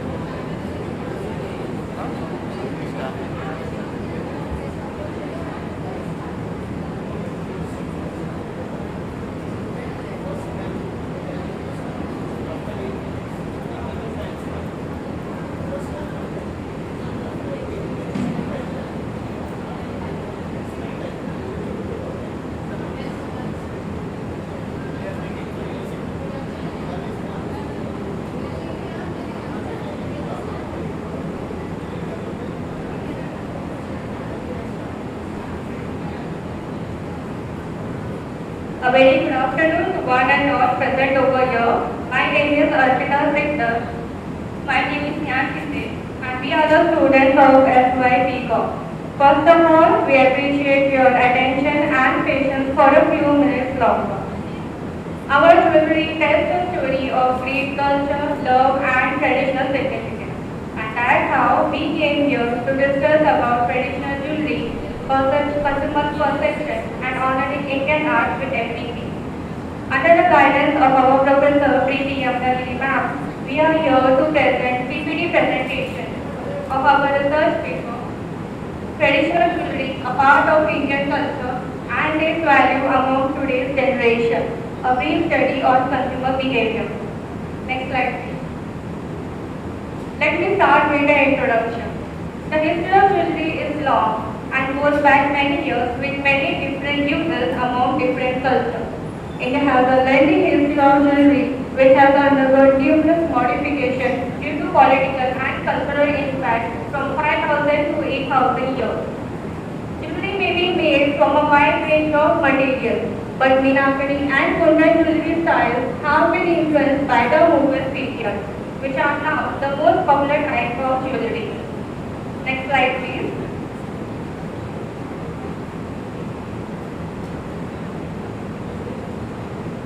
So the main aim for conducting this research was to ascertain how Indian buyers behave while purchasing traditional jewelry, to research the various traditional jewelry types that are sold in Indian jewelry market, examining the elements influencing the consumer's purchase choice, and to know whether traditional jewelry is respectable in terms of worth and legitimacy.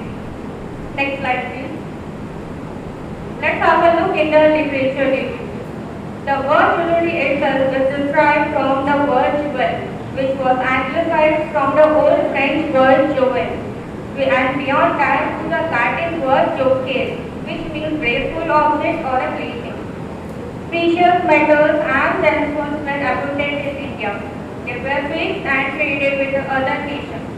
Mughals ruled over India during the 16th century, and they imparted their expertise and the craft of jewelry creation to the blooming Indian artists. Next slide, please. I would like to request Kundlik Shinde to continue with the following slide. Thank you, Asst. Such research include primary resident data, a survey on knowledge and people perception about traditional business was performed in the Google survey for reconstruction questionnaire.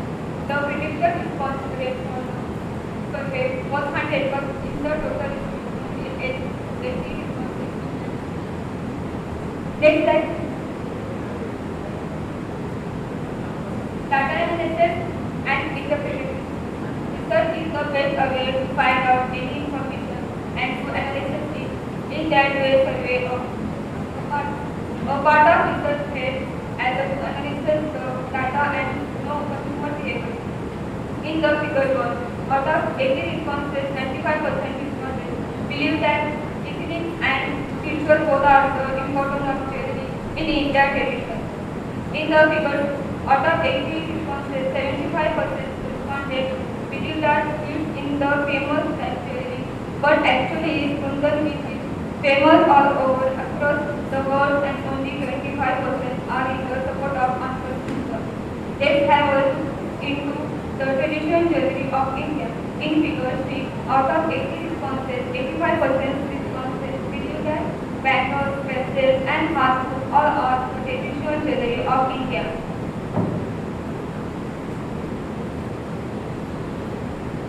In the figure 4, out of 80 responses, 57.5% people may or may not prefer traditional jewelry. However, 28.7% responses prefer traditional jewelry. In the figure 5, out of 80 responses, most of the people prefer to buy traditional jewelry for the family sake and jewelry, claiming that they never change budgeting, crazy and loyal. As everyone knows, quality matters. So in the figure 6, out of 80 responses and 68 respondents find quality such as providing good exchange offers with buying jewelry. In the figure 7, out of 80 responses, 66.3 responses may or may not prefer handmade traditional jewelry. That is, it depends totally upon them.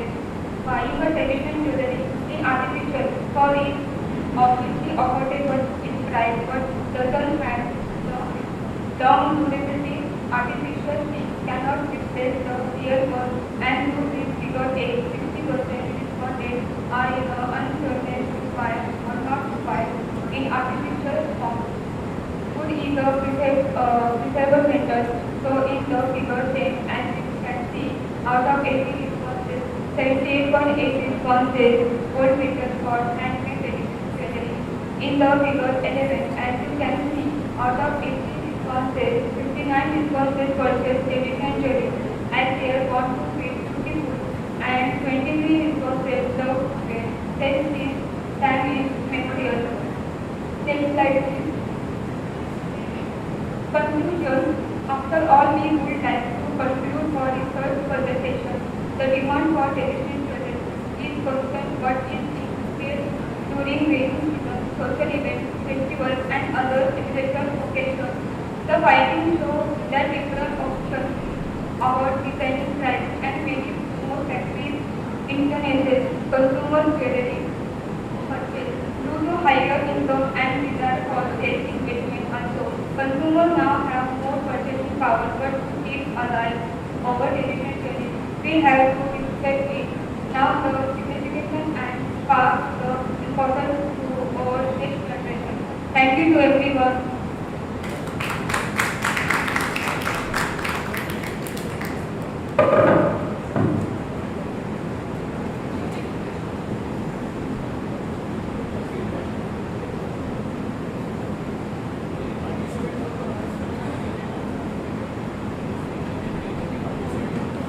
Any participants would like to ask questions? Our next participant, Sujata, she is going to present a paper on a study on marketing of electric vehicles and initiatives towards the green commerce.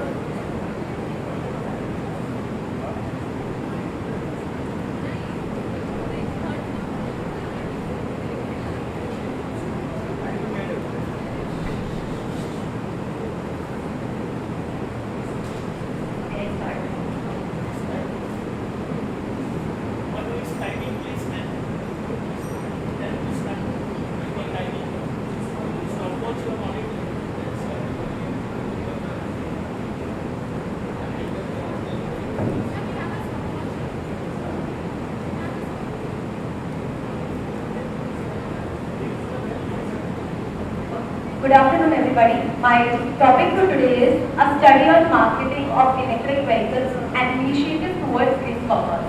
Next. So starting with concerns about environmental degradation is the reason why we are talking about green commerce today.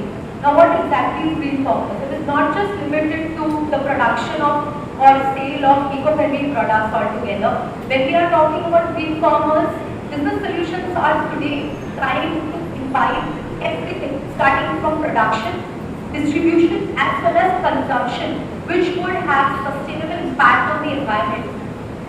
We have led a lot of harm to the environment and the consequences of it we can see in the form of global warming, climatic changes and so on and so forth.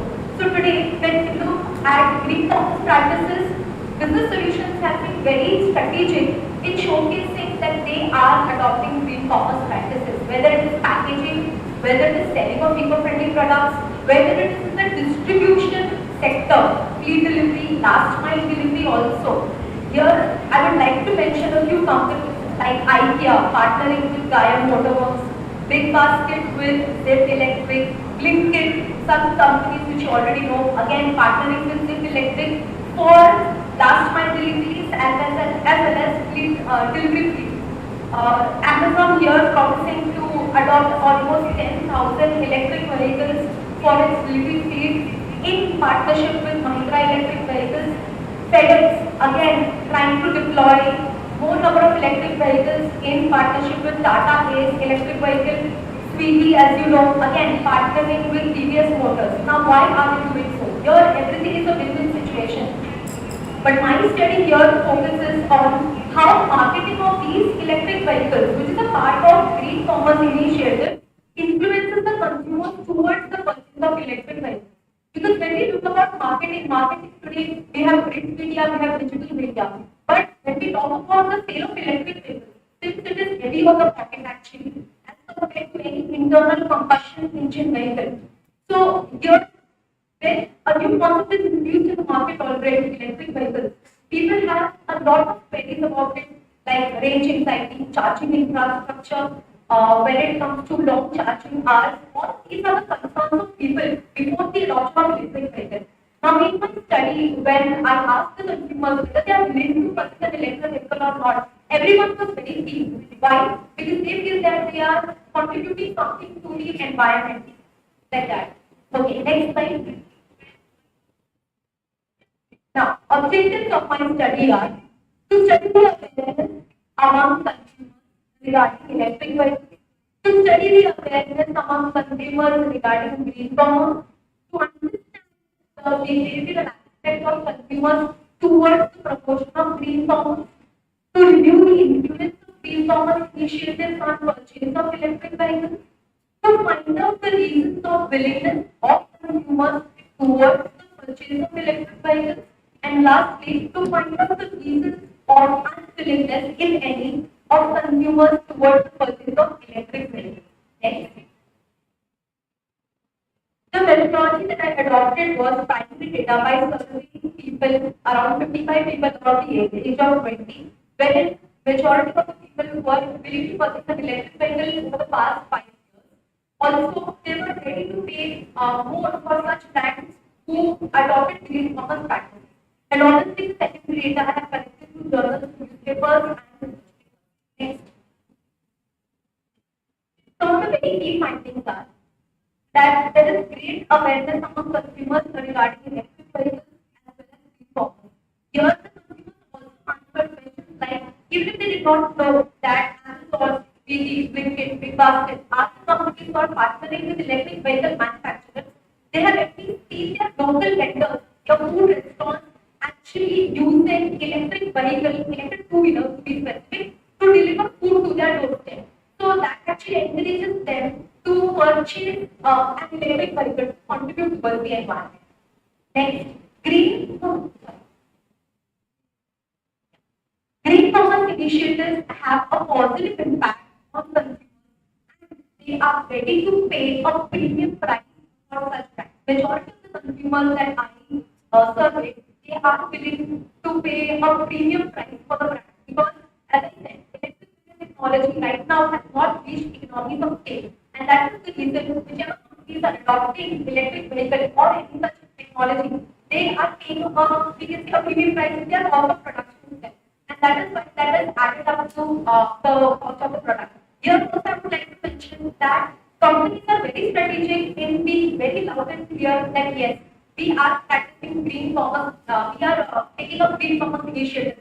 You find that on the packaging of the product, you will say that the packaging itself is recyclable or biodegradable.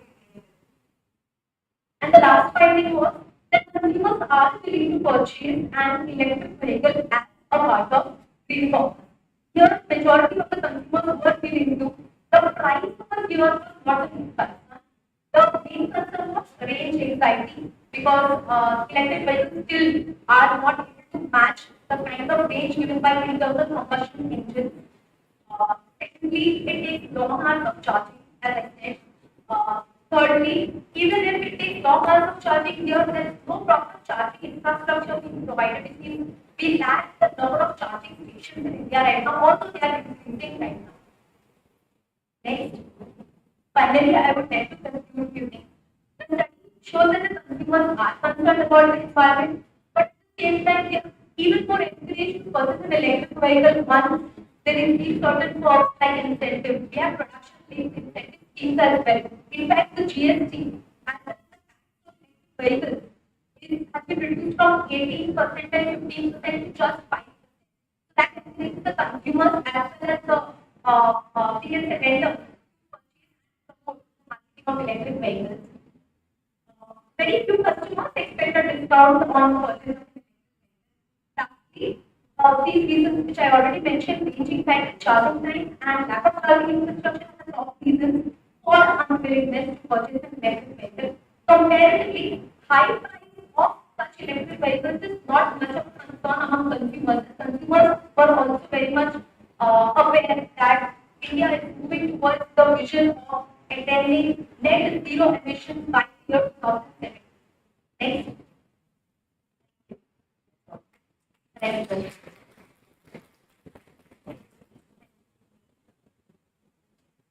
Anyone from the audience want to ask before the participant takes raise the hand? We don't call the participant again. Anyone would like to ask questions? Our next participant, Dr. Bhosale, is going to present a paper on Mahila Saman Budget Budget, a step towards empowering sustainable growth.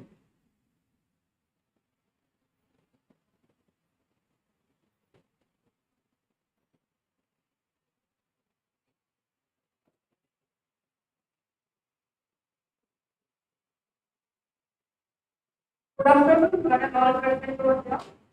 I am Priti, Assistant Professor of Commerce from the College of Arts and Commerce.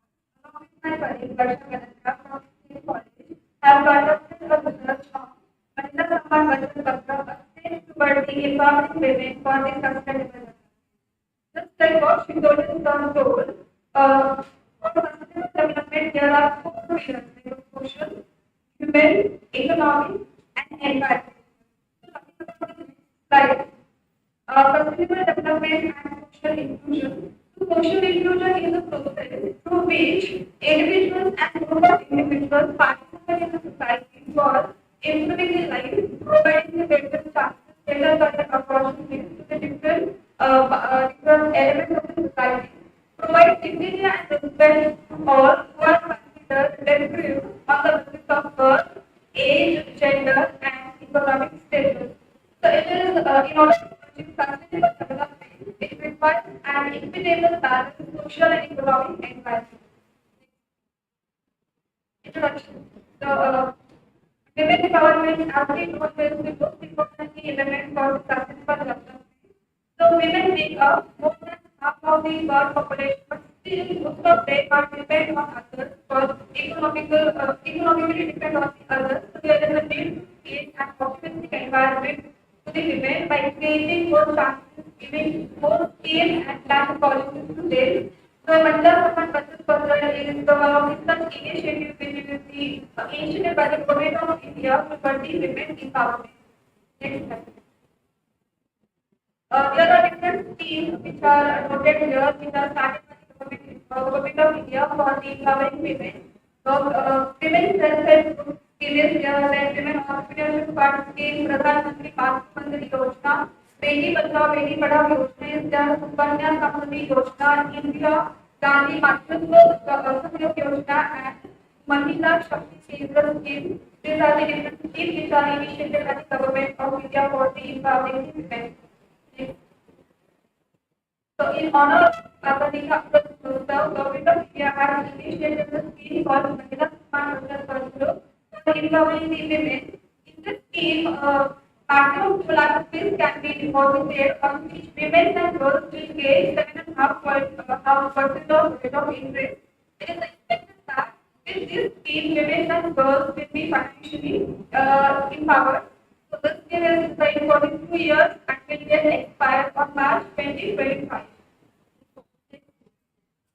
Objective of our study concept of women empowerment and sustainable development, to study the different schemes which are initiated by the Government of India for the women empowerment, to understand the provisions of Mahila Saman Budget Patra and its implications, to analyze women's perception and awareness regarding Mahila Saman Budget Patra Yojana, and to give suggestions regarding the role of government for the women empowerment.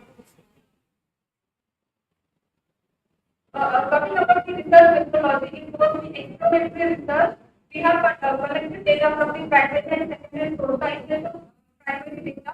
We have collected data with a structured questionnaire, samples for the 100 respondents, for the paper for the convenience sampling, and we have seen data analysis with the use of descriptive statistical data. This is the data analysis and interpretation. First start, we can clearly see that 88% respondents are from the up to 30 age group, and 12% are of them are above 30 years. In second chart, it clearly shows that 72% of respondents were the students, 30% respondents were from the service sector. Next, saving pattern. So out of 100 respondents, 41% students were doing the occasionally saving, 25% were going with the frequently saving and investment plan, and 34% of respondents have never saved and invested. Next, in saving and investment, 63% of respondents say that they do investment for becoming financially independent, and 37% of them are not doing investment as most of them were the students. Awareness of skill. In the first figure, it is we can clearly observe 92% of respondents say there are more needs to create more skills and qualities for the women development. At the same time, 57% of the respondents are unaware about the current initiative of the scheme which is initiated by the government agency, Mila Saman Budget Program. Benefits of Mahila Saman Budget Program. 41% of the respondents saying the scheme is a beneficial because it is backed by the government. Benefits are partial withdrawal facilities provided, easy access of funds, big higher investments, and provide benefits. Next, limitations of Mahila Saman Budget Program are as follows. 50% of respondents saying the scheme is lacking as it provides lower rate of interest compared to medicine scheme, like a Kanya Supplement scheme and the old age pension scheme. The next limitations are one-time investment plan. Short duration, it is only for 2 years. Different industries, the obstacles in the women empowerment. So most important and crucial obstacle in the process of women empowerment is family responsibility according to civil responsibility. Next slide. So, traditionally being a benefit of society, women always play a secondary role in the each and every household of India. It is important to develop more skills, design more skills for empowering the women. This Mahila Saman Budget certificate is one of the good skill for women, but one thing is that you need to create more awareness regarding this skill. Women empowerment is the way through which women can acquire power and understand their duties, their powers, and their responsibilities towards the external and towards the household in most effective and efficient manner. Because that we can conclude here, women empowerment is the most important and key element for the sustainable development. Next. Solution. Without women empowerment, we cannot achieve sustainable development. So, government should come up with new schemes, new plans and policies for the women empowerment. Create awareness. So, schemes which are initiated by the government of India, they should create more awareness among the women so the benefit of that scheme will reach to the masses. Then, such schemes should be designed for the longer duration with additional investment facilities. Next. This is the bibliography of our research project.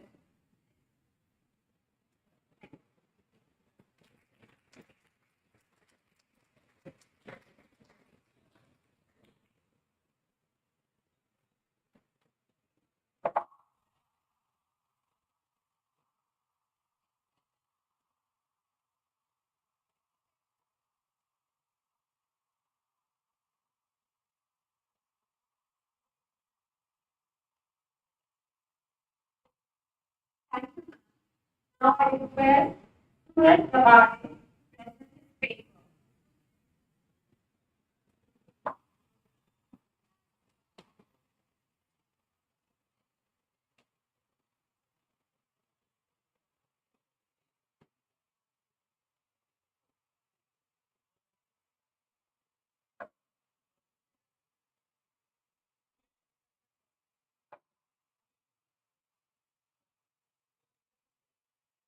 A successful man is one who can take a firm foundation which a which others have grown on. Good afternoon, everyone, and welcome to my session. I would like first of all to thank the organizers for inviting me here. Let me introduce myself. My name is Gurchal. I am an SY student from the of Science and Commerce College, Kalamboli. My guide and author for this research is Assistant Professor Mrs. Dipika Bhosale. As you see on my topic for today's national conference is how to the most common challenges faced by the entrepreneurs and what are to overcome them.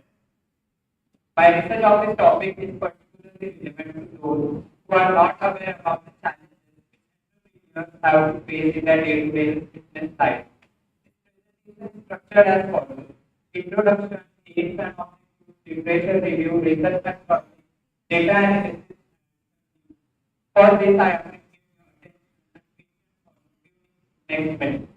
So let us see the basic about challenges faced by entrepreneurs. We know how much hard work it takes to pursue a dream of building a business. This long hours, time, away from family, the rejection, the ideas you know are brilliant, that just don't seem to catch up. There is a great quote from Thomas Edison that the best job of defining what it's like to be an entrepreneur. I have not failed, I have just found thousand ways that don't work. Who are entrepreneurs? The entrepreneurs are someone who has the ability to establish, administer, and startup venture along with to make profit. The best example of entrepreneurship is the starting of new business ventures. The entrepreneurs are often known as those of new ideas and bring new ideas to the market by replacing old with a new invention. In this competitive business environment, entrepreneurs face many obstacles and why it is possible to predict exactly what happens in this field. In a country like India, which is regarded as the hotspot of startups, the government is trying to provide a better platform for entrepreneurs by launching programs such as Startup India and programs for encouraging local production such as Make in India program. The difficulty of starting a business is well known. Whether you are starting out a solopreneurship, infopreneurship, or becoming the next new job, the adversity faced along the way. My aim and objective for this research is to lead to awareness about most common challenges faced by entrepreneurs and what are the steps to overcome them. To study about the students' opinion about their knowledge regarding how much the education of entrepreneurs is important in their higher education. After going I found that the common review in many places states that entrepreneurs are considered have certain key characteristics that has changed the economic market, making novel contributions that have high impact. While entrepreneurs have the necessary characteristics to drive this change, they do not always have the necessary financial resources to achieve. Therefore, access to credit is a key requirement for entrepreneurs to own. Also, the entrepreneurs and the entrepreneurs who undertake a review of the academic literature on entrepreneurship with a focus on understanding how levels of economic development and gender differences impact on business.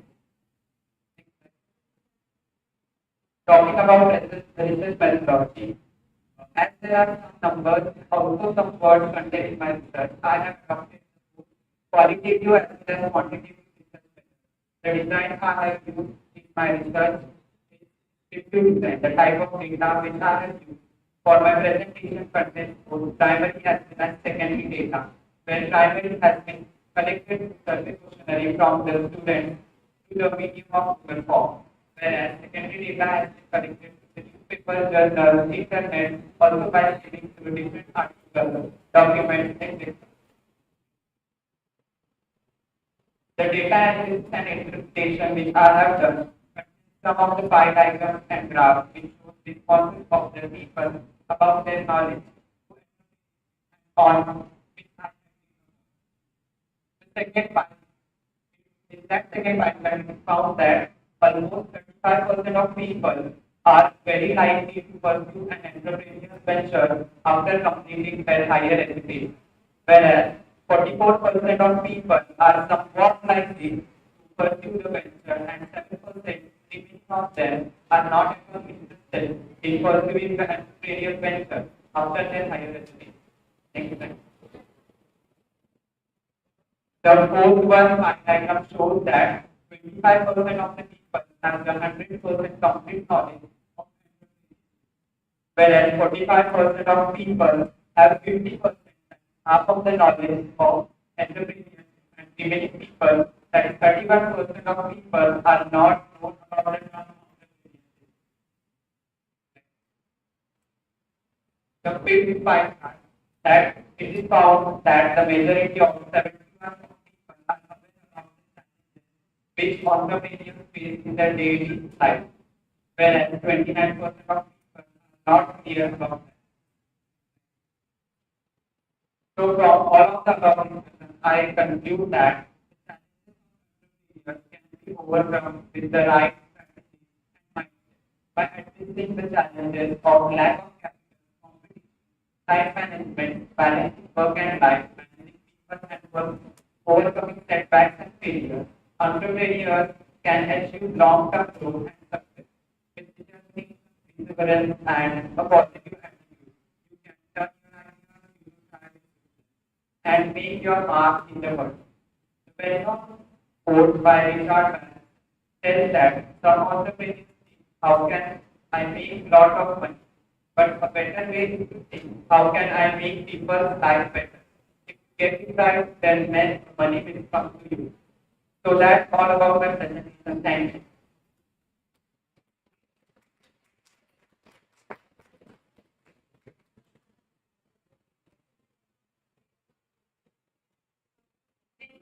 From the audience.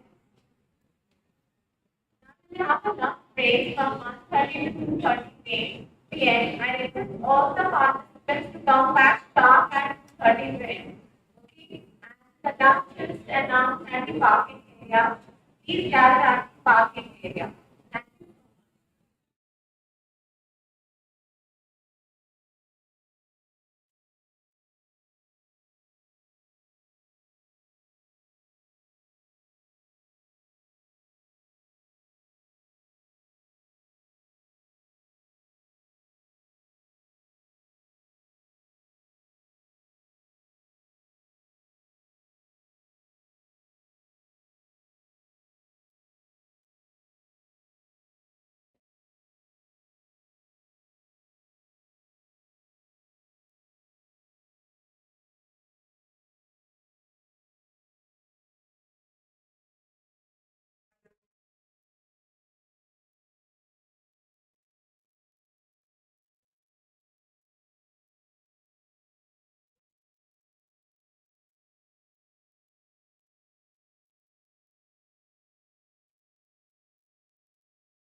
Informers with sustainability. Our next participant is Hema Patil. She is going to present the paper on HR policies changing scenario. Now she has sent a pre-recorded video, so we'll be presenting that.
economic self-reliance, and sustainable economic growth. Environment foster our steadiness in facing difficulties and also having some opportunities. So this is a small contribution I would like to say. Thank you, and I would like to thank my assistant professor Vidya for their continuous guidance and support towards the research paper. Thank you for all to listen to them. Thank you. Thank you. Our next participant is Sayma. She'll be presenting her paper on HR policies changing scenarios. It is in the form of a pre-recorded video, so we'll be playing that.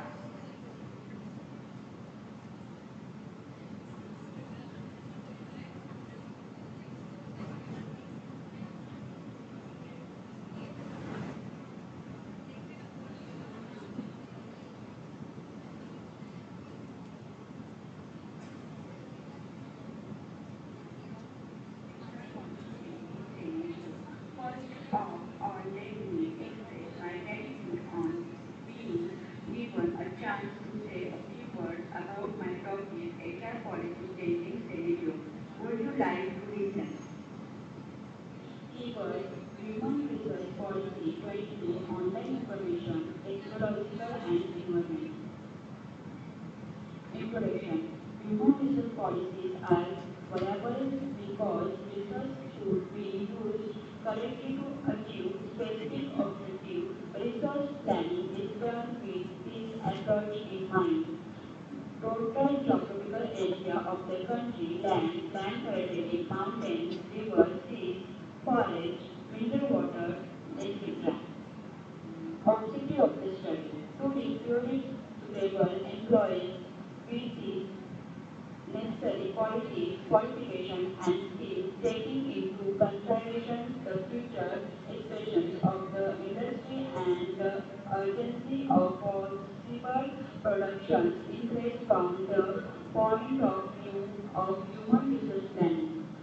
To protect the impact of technology on future currently workforce and future human resource needs.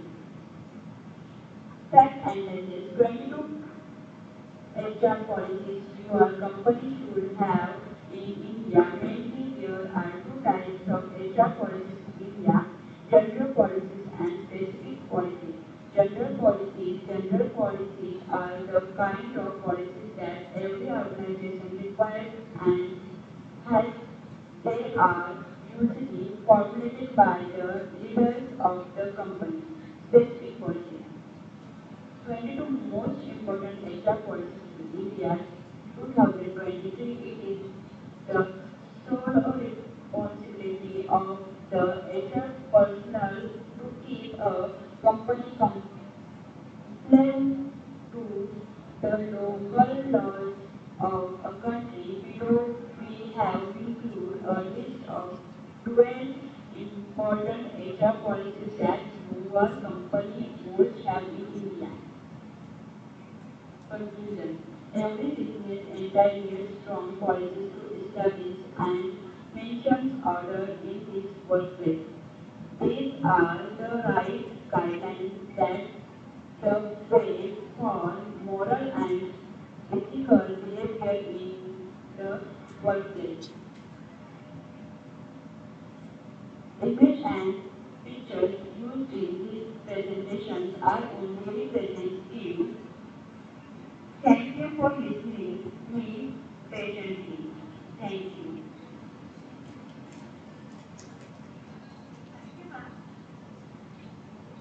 Our next presenter is Bhadane. She is going to present paper on digitization in commerce and industry. She will be presenting the paper in a pre-recorded video. Hello, good morning, sir, madam. Good morning, friends. My name is Navi. I am here to tell you about my topic, digitalization in commerce and industry. First of all, let me express my gratitude on being given a chance to say a few words about my topic. Would you like to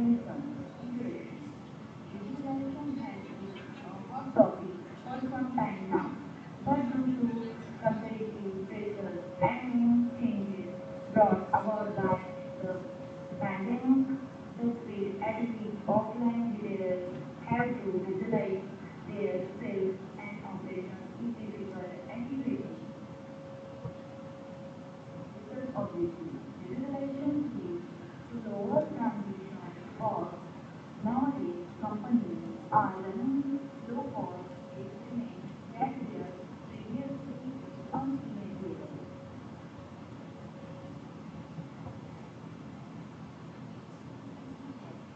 Not the big three,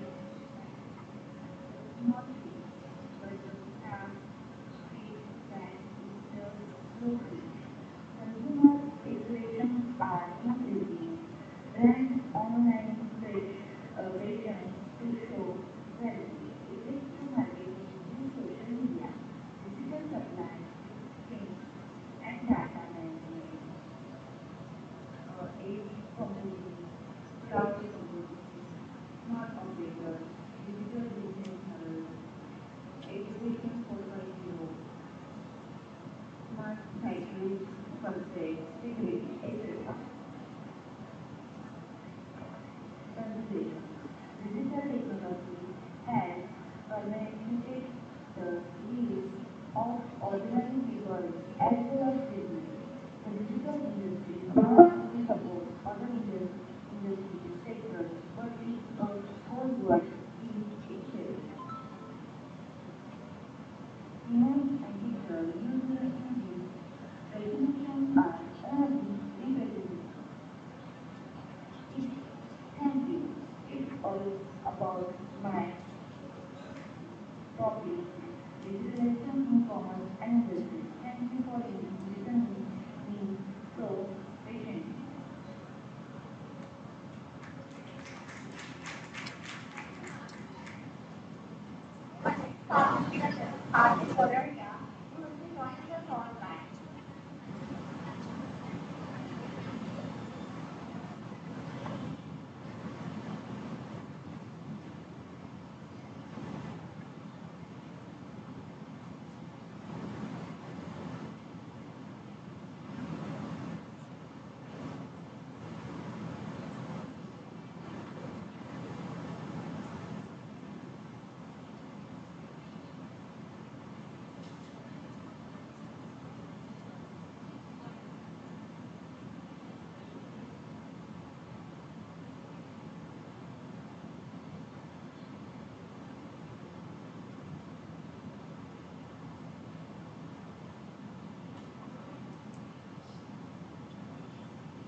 Our next participant is Sharma.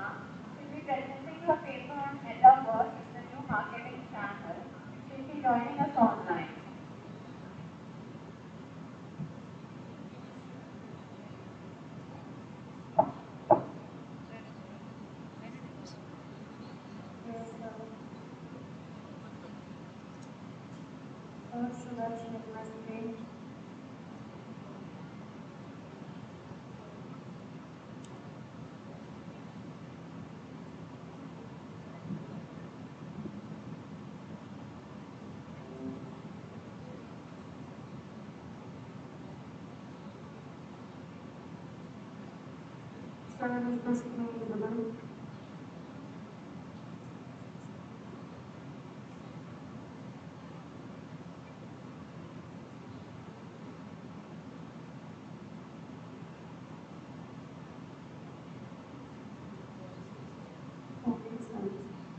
Am I audible, sir? Okay. So, good afternoon to everyone present over here.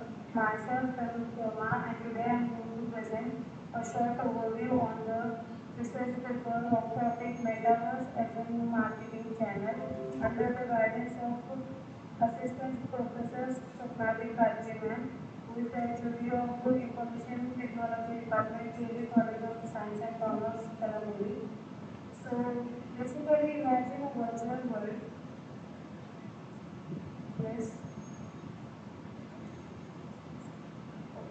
So basically imagine a virtual world where billions of people meet, work, shop, learn and interact with each other, all from the comfort of their couches in the physical world. This is all possible with the help of Metaverse. Now what is Metaverse? So basically Metaverse is a vision of what many in the computer industry believe is the next iteration or the next generation of the internet. As basically internet is evolving day by day. So as Metaverse is a single, shared, immersive, persistent, and creative virtual space where human experience life in ways that could not be possible in the physical world. Some of the technologies that provide access to this virtual world, such as virtual reality headsets and augmented reality glasses, are evolving quickly. This concept is not new. So basically, metaverse is not new. We are using internet every day, so it is connected to internet and many experts in the information technology field say that metaverse is the next generation of the internet. So the word metaverse was coined by the author Neil Stephenson in his sci-fi novel Snow Crash, and the term is way back in decades. So broadly speaking, however, the metaverse is a digital ecosystem built on various kinds of 3D technologies, real-time collaborations and software blockchains based on decentralized finance tools. It also implements technologies such as artificial intelligence, cloud computing, Internet of Things, etc. So basically, metaverse is not only restricted to the 3D virtual platform, but it also is used in a 3D gaming such as Minecraft, where brands such as Gucci is using Minecraft as a platform for promoting their brand. And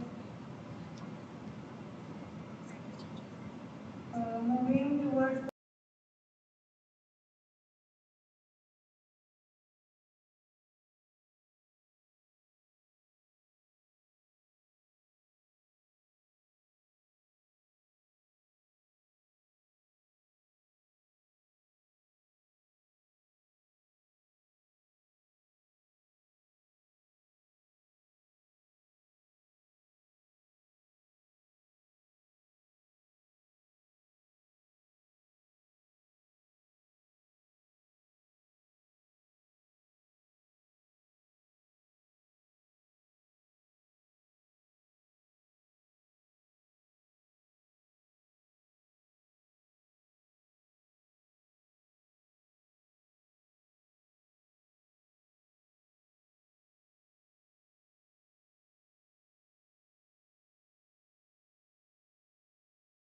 using 3D virtual platforms to view whether these types of furniture or whether these types of workplaces would look good on their houses or homes.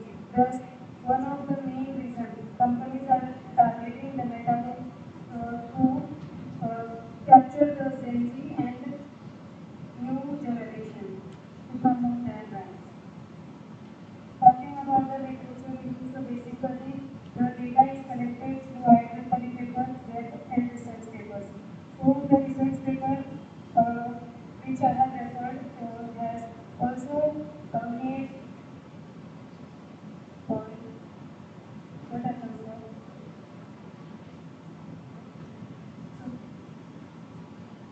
Yes? Okay. Okay, sorry. So research papers that I have referred have done research on metaverse to develop this concept. Companies such as Facebook has rebranded themselves as Meta and invested $10 billion to bring this concept to life. And also IT giants such as Google, Microsoft are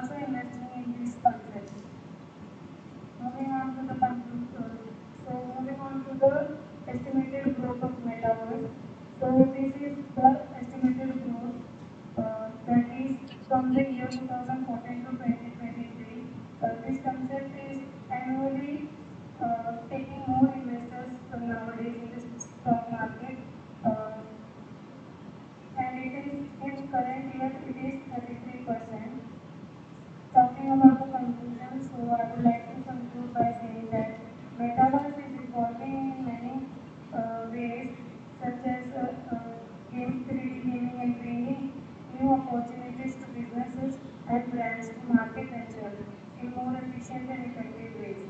It provides platforms to create and capture target market. Thank you. These are the reference publications. Thank you, Gurchal. Our next participant is Asst.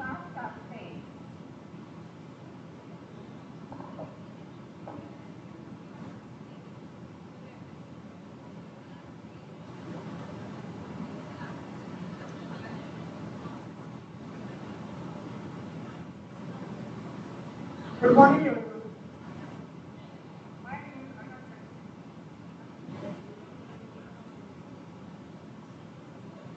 To all, yes, former Department of Education and my friends, today is the National Conference 2023 about state to the economic successful of Commerce Department, Mrs. Dipika, giving tips on the factor. Successful person to be processed. What is I am the projecting important and introduction topic name identification of factors after individual to be considered entrepreneurship. Entrepreneurs we spread of the house, everyone coming in education process. Myself, Prakash become diligently Director of Commerce Department, Priti Society, Commerce College.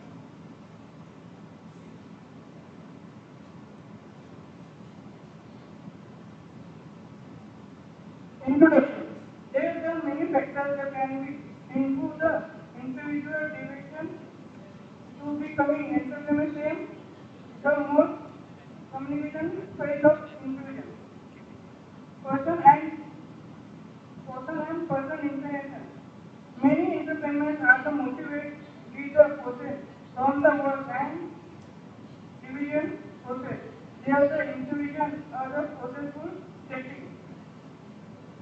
Objective or mark demarcation. Entrepreneur can be the repression to mark need the opportunity as a process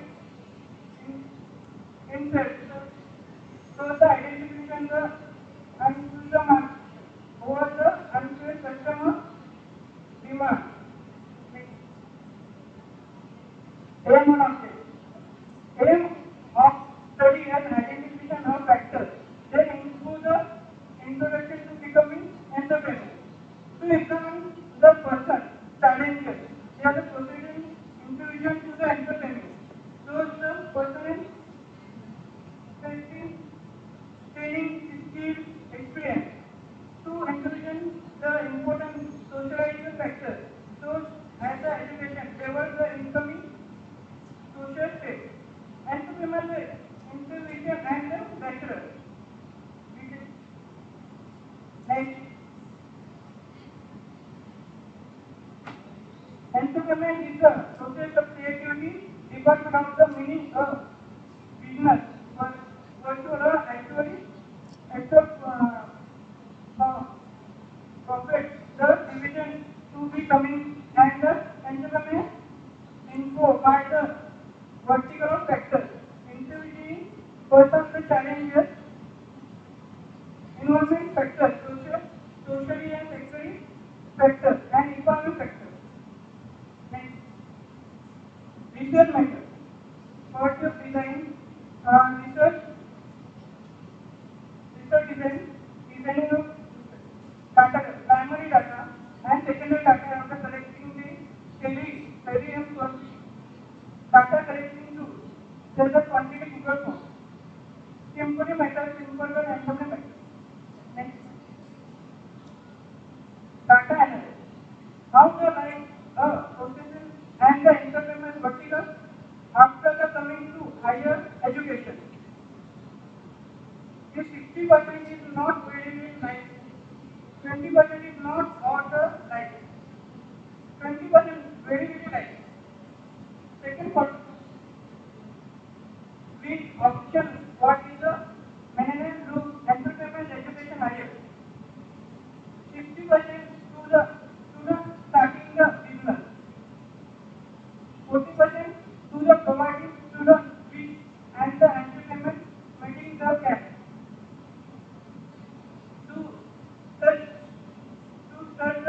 about the entrepreneurial process and work.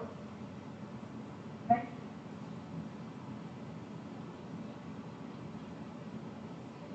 Conclusion. Conclusion service factors can be involved individual to the beginning entrepreneur is one of the most significant factors.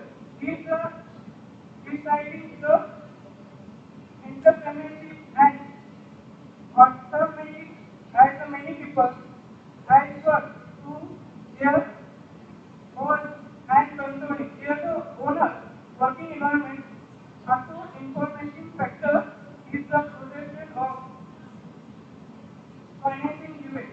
It entrepreneurship official the option to becoming big and actually financing system. Thank you.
Good afternoon, everyone, and welcome to my presentation. I would like first to compliment the organizer of this conference to inviting me here today. Let me introduce myself. My name is Gurchal. I am a BCom student from the Giri Society of Science and Commerce College, Kalamboli. My guide and author of this research is Asst Professor Vidya Gosavi. And you can see the screen. My topic for the today national conference is most common challenges faced by the new entrepreneur and how to overcome them. My research of this topic is particularly relevant to those who are not aware about the challenges which entrepreneurs have to face in their day-to-day business life. These presentations such as the introduction, objective, research methodology, and a conclusion. For this, appreciate your attention and question for a few minutes. So let's see the basic introduction about the challenges faced by the industry. Introduction. The entrepreneurship refers to the ability and the willingness in organizing a business along with the potential risks in order to make a profit from it. The word entrepreneur is being defined as an individual who desires to achieve his goals of economic survival and advancement. Entrepreneurs also hold the responsibility in improving consumer lifestyle and also solving a problem faced by the consumers in this fast-changing world, besides contributing to a national economic income. All the entrepreneurs, especially the new entrepreneurs who have unexperienced in a business field, tend to face challenges on their road to success in this field. Various internal challenges and the external challenges will as faced by the new entrepreneur, especially as there is still a new business in the world, and this act as an entrance in this achievement success.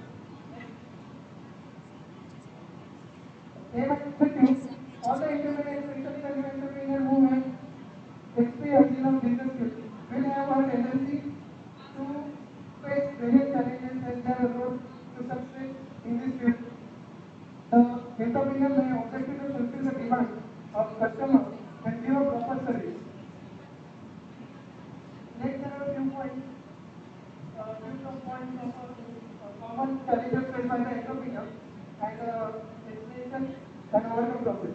First is the dealing with the competition. Competition is another obvious problem that all the entrepreneurs will face when starting a fresh business. Most of the new entrepreneurs use competition as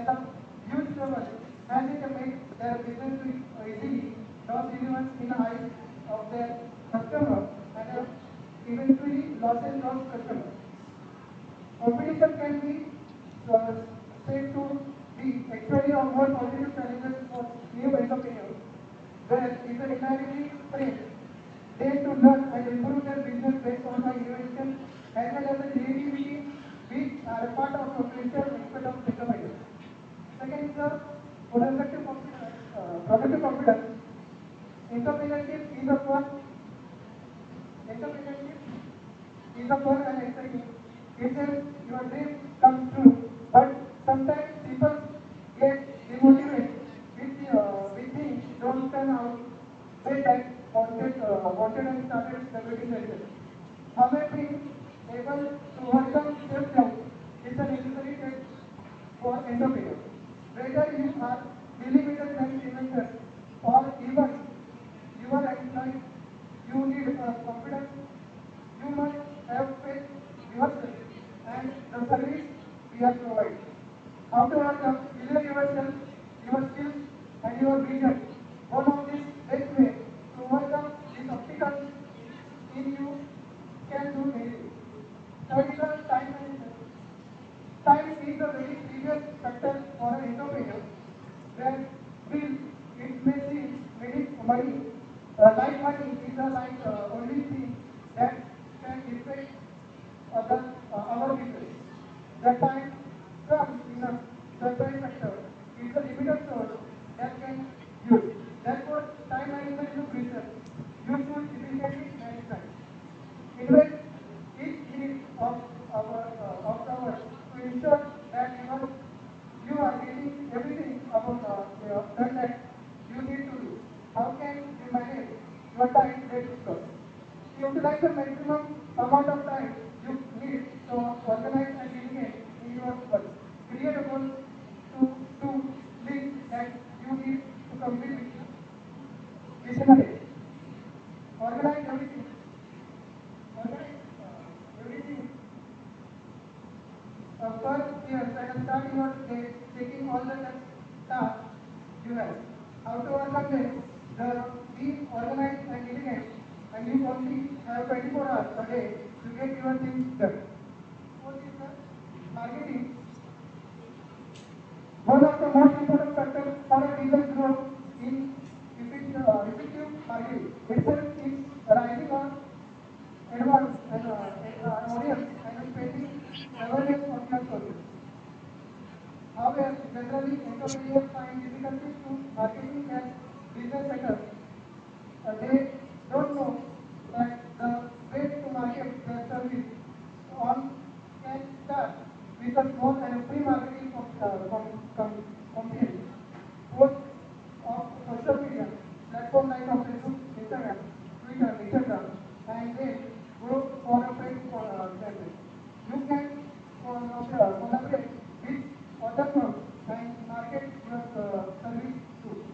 After all, can create website, blog, video of a business. As you know, in today's world, marketing is everything, and one the challenges faced by entrepreneurs. Research, next, research and methodology. This study is just based on a secondary data or to discover the challenges faced by a new entrepreneur and also finding out the suggestions who meet them. This secondary data were collected by reviewing only.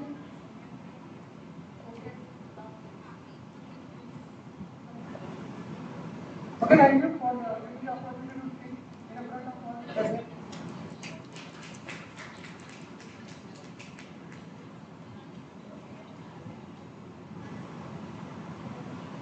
Next participant is Vidya.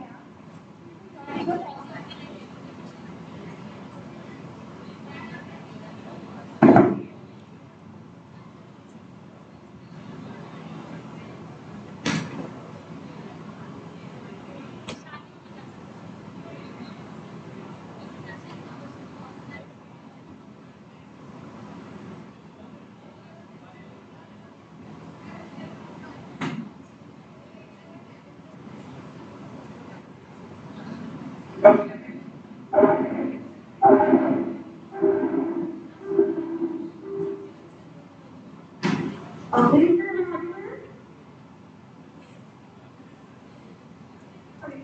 Good afternoon to all. This is Professor Milind. My topic for today's presentation is a study on consumer preferences towards online shopping or fast-moving consumer goods. So, can I have the next slide?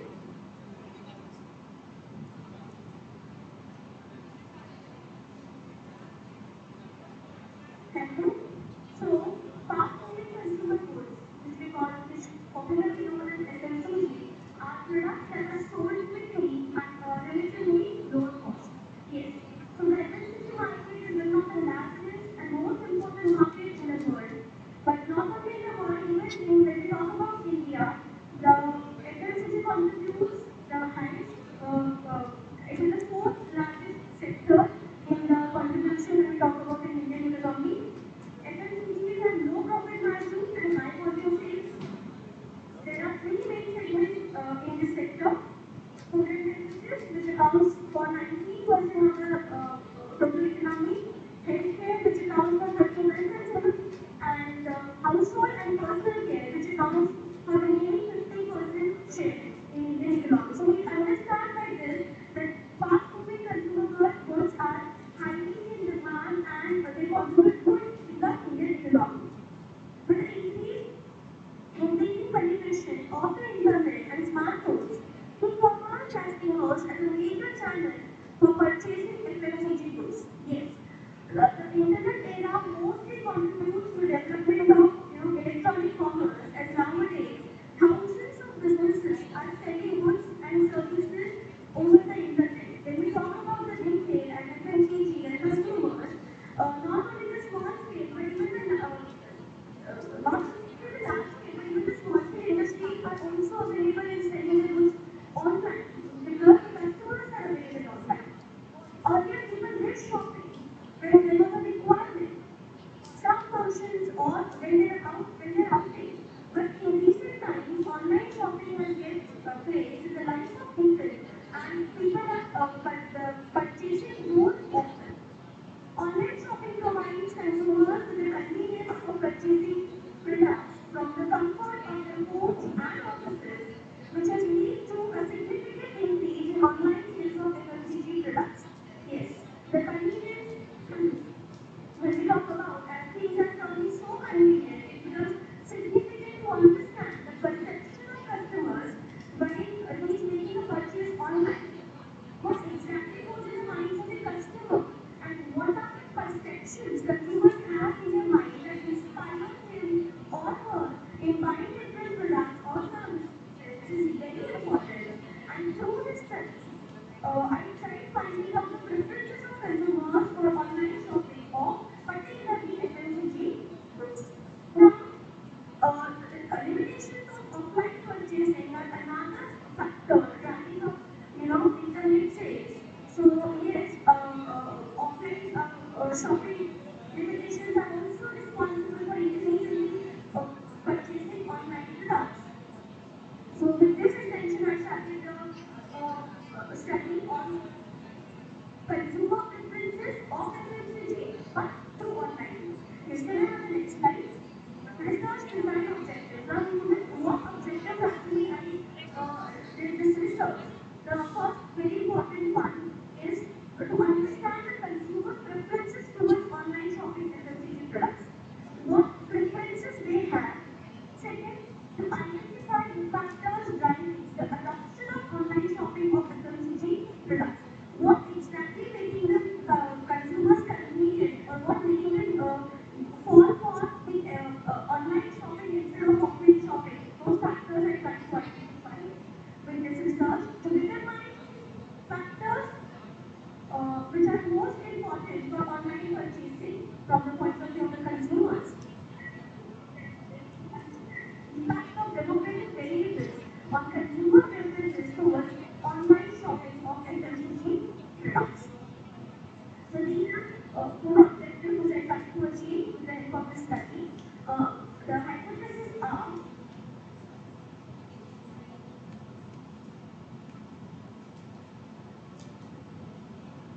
the two hypotheses first, product characteristics such as quality, price, packaging have a significant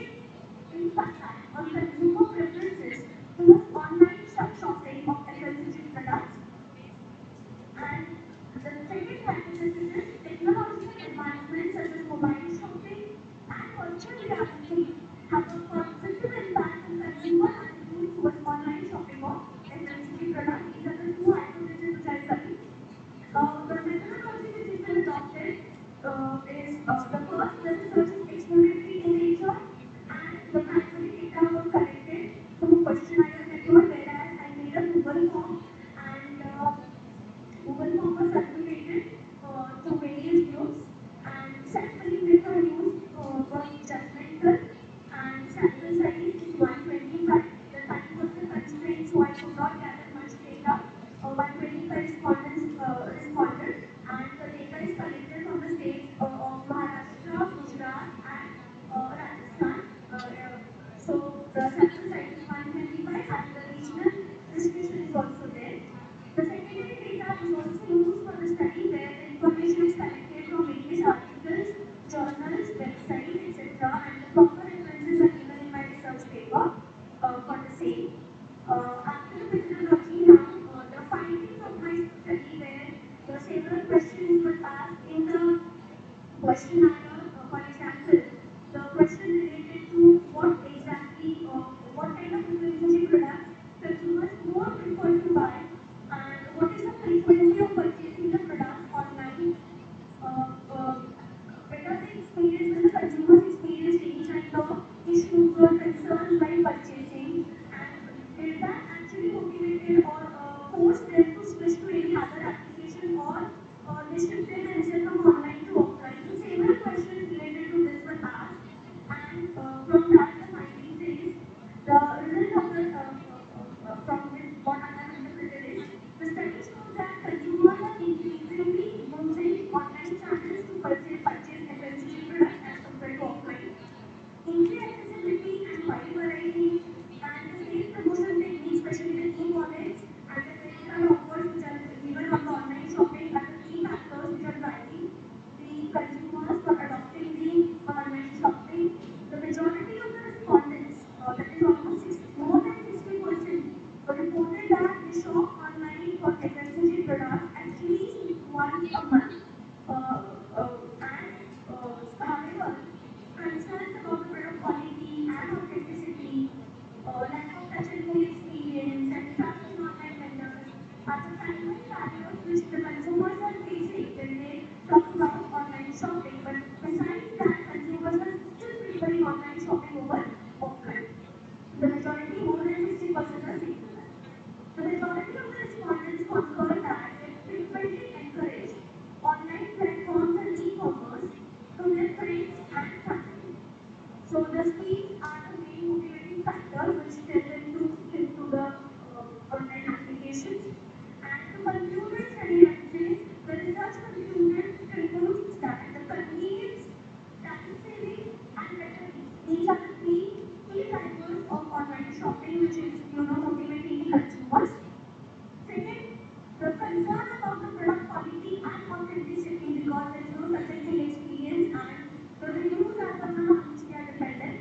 And trust in online vendors are the primary barriers of online shopping. And last, the technological advancements such as mobile shopping, virtual reality have a positive impact on consumer attitudes towards online shopping of FMCG products. So,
everyone. Myself, Nancy John Charlton, and I am from SYR. Today, I am going to present my research paper under the guidance and authorship of Priti and it is entitled, as you can see, A Study of Sustainable Lifestyle Among Youth. Now let's move towards the introduction. What do we mean by sustainability? Sustainability is a process of safely coexisting on Earth for a longer period of time. Sustainable living or lifestyle means understanding our lifestyle choices impact the world around us and finding ways for everyone to live better. As you can see in the second point, a sustainable lifestyle is not yet optional but has become a necessity in today's world. And it is the duty of every single person, especially the youth. Now you might be wondering, why the youth? In today's national conference, even our chief guests and our judges had mentioned and highlighted a point. That is, we need a sustainable development, a sustainable entrepreneurship, a sustainable startup, etc. But how will we be able to achieve this if we never know the level of awareness which is present among us, the youth, who are going to build this in future? Therefore, it is important to understand this, and that's the main motive of this study. Moving towards the objectives. If we take it short, the aims and objectives of the study is to firstly find out whether the youth perceive sustainable lifestyle. Secondly, are they aware regarding the same and its impact on us and as well as the nature?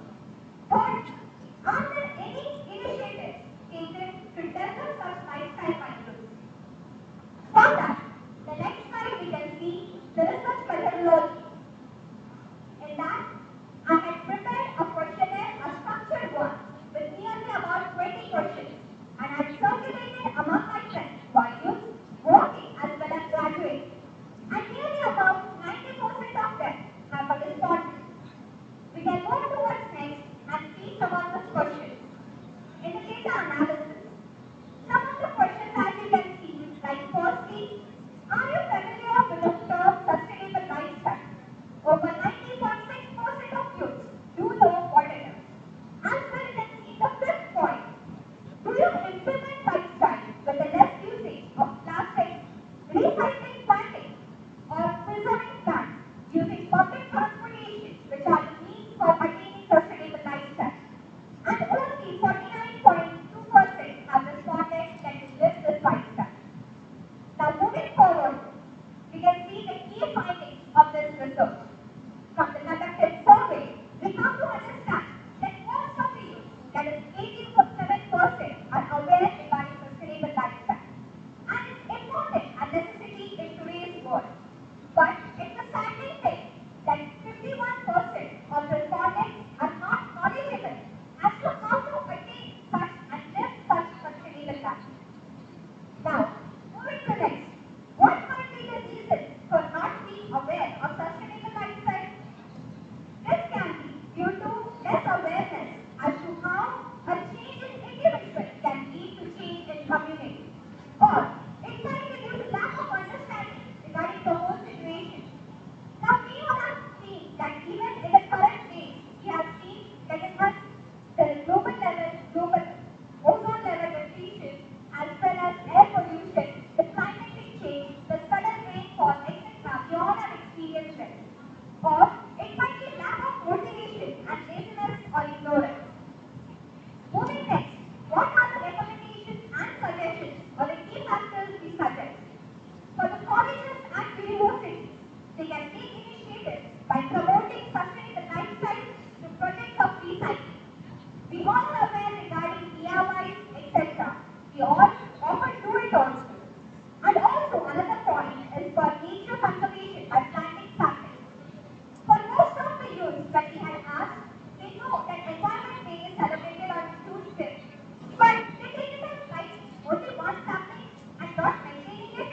Definitely it's not good. Why not make a group of 10 students and take just one sapling? Just look after it and carefully observe its growth. Preserve and conserve it. Another level, at personal level, reduce wastage of food, water and mineral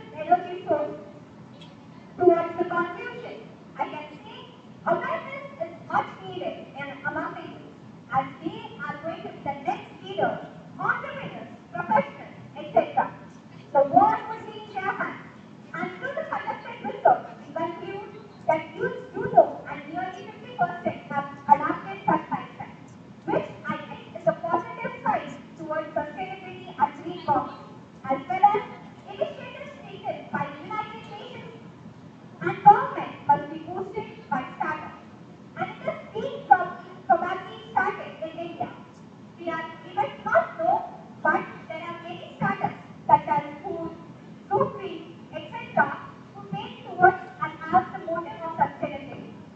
And we must make sure that this youth come towards and fight for the sustainable lifestyle and make it a greener world. Thank you.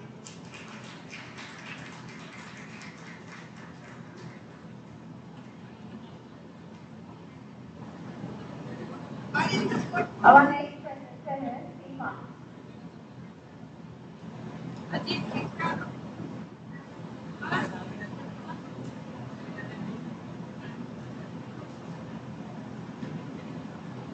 Hello all. A very good afternoon to judges, faculty members, and all my dear friends. My name is Sayma from FC-EVS, and I'm here to present my topic on impact of stress on employees due to unethical entrepreneurship under the guidance of Priti. Let's begin with introduction. Human resources are factors that play an important role in moving a company and an organization. Human resources are one of the factors that are easily achieved by an organization. In terms of employee performance, generally the organization has qualifications or standards that have been set and must be achieved by all employees. So, next slide. My aims and objectives for study is to find out how stress affects the performance of employees, to ascertain the factors of stress on stressors, and to understand the level of stress experienced in the work environment. Next, research methodology. The data for data collection, I used the study method and a sample of 42 respondents was taken using a random sample. Are the data analysis and the interpretation? Are the responses I received from employees? Sir?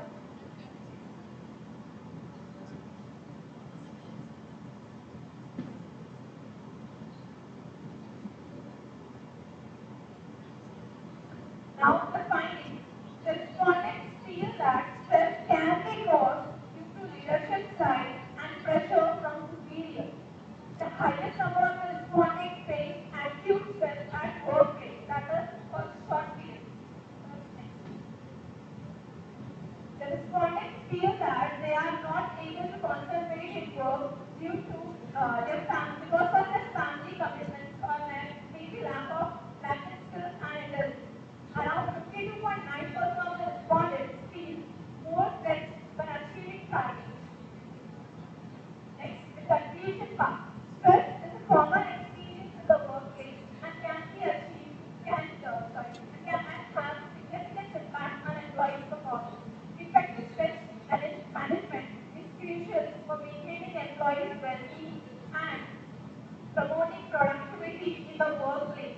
Organization can implement a range of strategies to manage and reduce stress, including providing employees support, workload management, role clarification, improving organizational culture, providing a safe physical work environment, and providing a healthy practice. Thank you.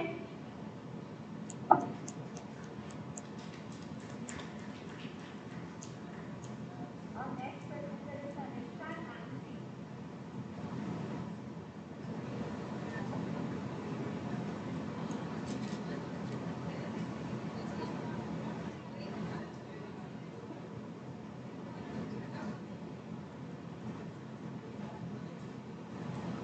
A very good afternoon to everyone. Myself, Bhadane, and this is my co-author, Nancy Khan. We both are from FC-EVS here to present our research paper on a study on missing and free private startups. First of all, what do we mean by startups? Startups are companies or ventures that are focused on single product or service that are the founders who want to bring it to market. The intention of a startup is to grow rapidly as a result of offering something that addresses a particular market gap. some of the famous examples of current startups we all are familiar with Meesho, Take My Trip, Ola, etc. Moving forward, Moving forward towards the objective, the basic purpose of this research is to study to know the challenges faced prior to 2010 and to find out the reasons for increasing startup initiatives. Now, the reason for this objective is due to the reports we received from collecting the secondary data. In economic times, it was mentioned that prior to 2014, there were only 500 startups. And until December 2023, it has nearly increased to 18,000 top startups in India. Another important thing or an objective we want to achieve is to let the coming youth to know that the previous challenges in external factors have been overcome now and opportunities are promoted along with the help of government initiatives. With barriers being removed, hoping it would motivate the young entrepreneurs to bring new startups. For the review of literature, to be noted, according to the BV9, technology is a boom as well as increase in government support, employment attributes, impact of GST, etc. act as the pros and cons for the startups. Moving next towards the research methodology, we collected the data to all the secondary sources such as articles, journals, newspapers available on internet. Now let's move towards the key findings. First, according to most of entrepreneurs and investors, Startup India initiative started by Government of India in 2016 was a critical milestone which impacted Indian ecosystem in becoming one of the largest startup base. Second, also various schemes launched after 2016 has majorly impacted in growth and preference for the startup. Another major reason is that increased use of technology and internet. Setting up a business nowadays has become very easy and visible. Now, even there are platforms we are aware of, such as Shark Tank. I think many of us do watch it. They are well known for finding investors for their startups. Earlier, people used to approach banks and follow traditional ways for applying loans, but now various other approaches have came into existence, such as venture capital, angel funding, seed funding, etc. Through this conducted study, we come to conclusion that with many advancements in technology and along with the government support, we can see that in near future, many startups could emerge. We can see it is in the increasing trend of startups in India. In the prior years to 2010, there has been less initiatives for startups, and most of them could not thrive in the market. It might be due to the lack of revenue, granting, funding, advertising, taxation policy, etc. But the challenges have been overcome in the current years, which has resulted in the growth and emergence of startups in India. So, this study helps motivate and attain the objectives we mentioned to the upcoming youth entrepreneurs. Thank you.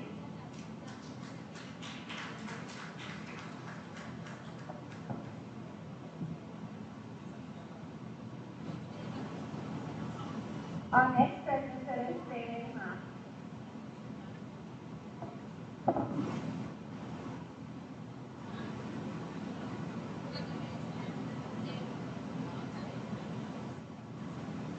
Good afternoon to one and all present here. I, Priti, assistant teacher working in Society Media College, co-ordinator of Giri research. Today I am here to present the paper on a study of recent marketing trends towards organic products from consumers' perspective. As everyone on us know, marketing plays a better role and is closely related to business growth, sustainability, and consumer centricity. In recent years, global market has seen a growing trend towards organic products. Customers' changing purchase habits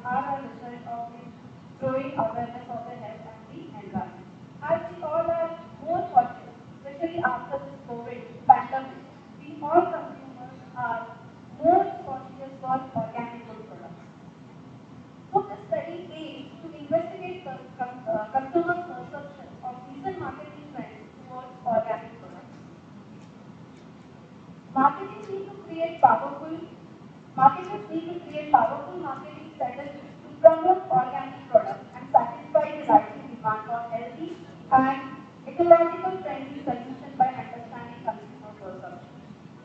So this study helps the firms stay competitive in the industry by offering insightful information about most recent marketing trends for organic products. Objectives of my study is to examine the consumer marketing trends recently related to organic products, to investigate factors influencing the consumer decision-making process towards the organic products, to provide insights in creating more effective marketing plans that support organic products.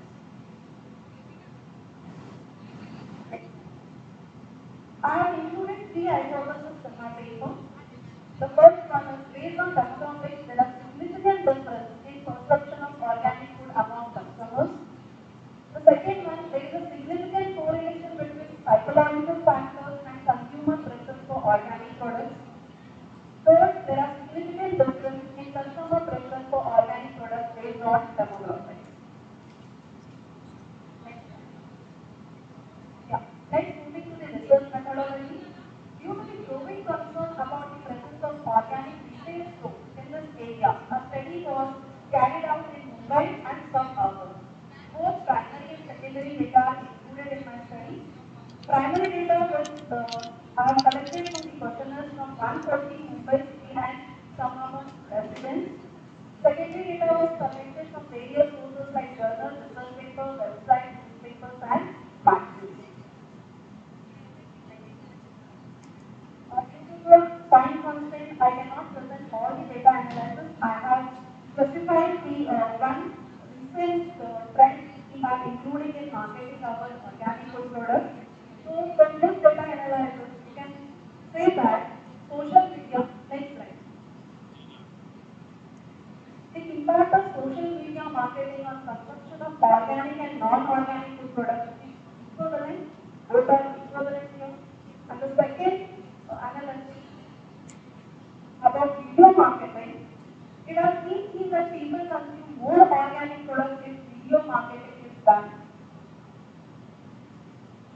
Health campaigns, similarly, it has been seen that people buy much more organic food products if health campaigns are organized.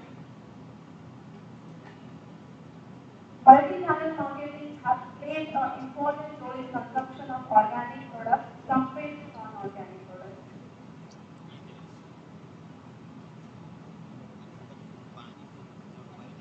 So, the findings of my research paper is that the consumers are more cautious regarding environment and their health, which is driving up demand for organic products, especially food products and cosmetics which we use on our daily basis.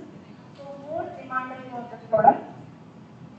So based on the demographic trends, consumers' awareness for organic products varies significantly according to studies findings.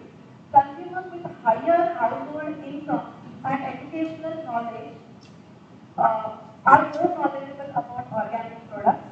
So marketers should focus on consumers with higher incomes and levels of education.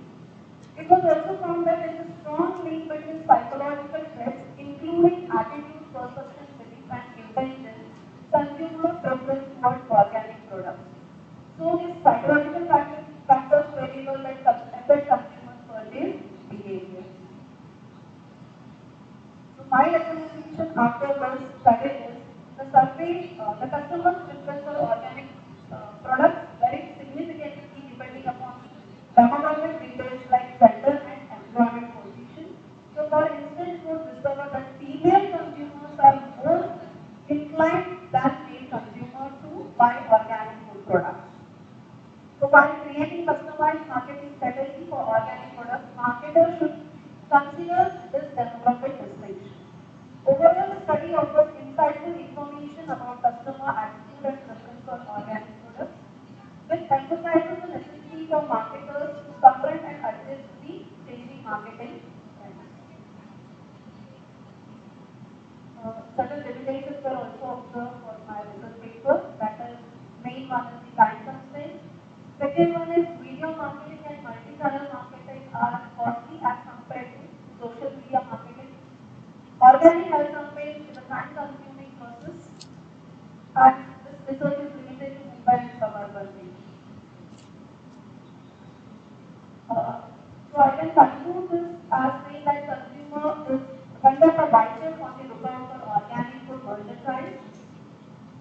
organic food advertisers should be imaginative and dynamic.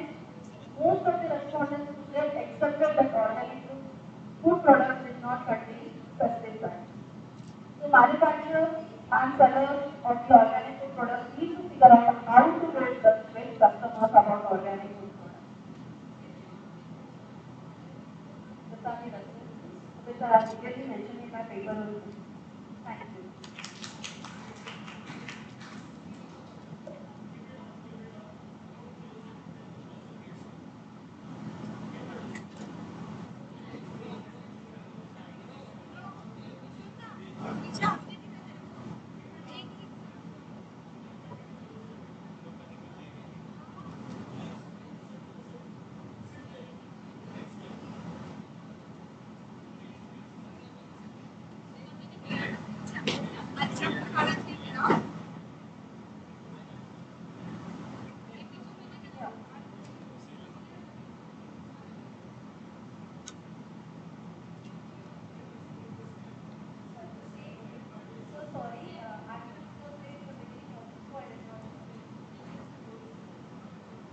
Okay.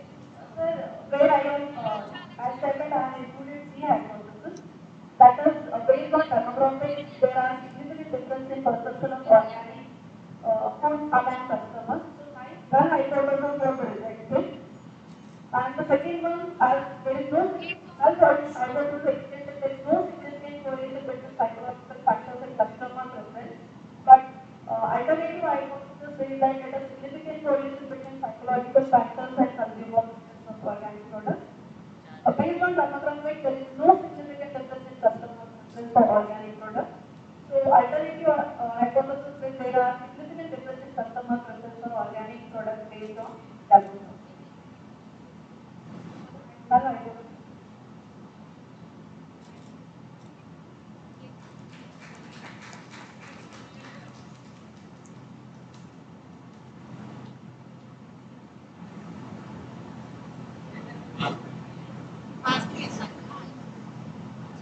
Our next presentation is from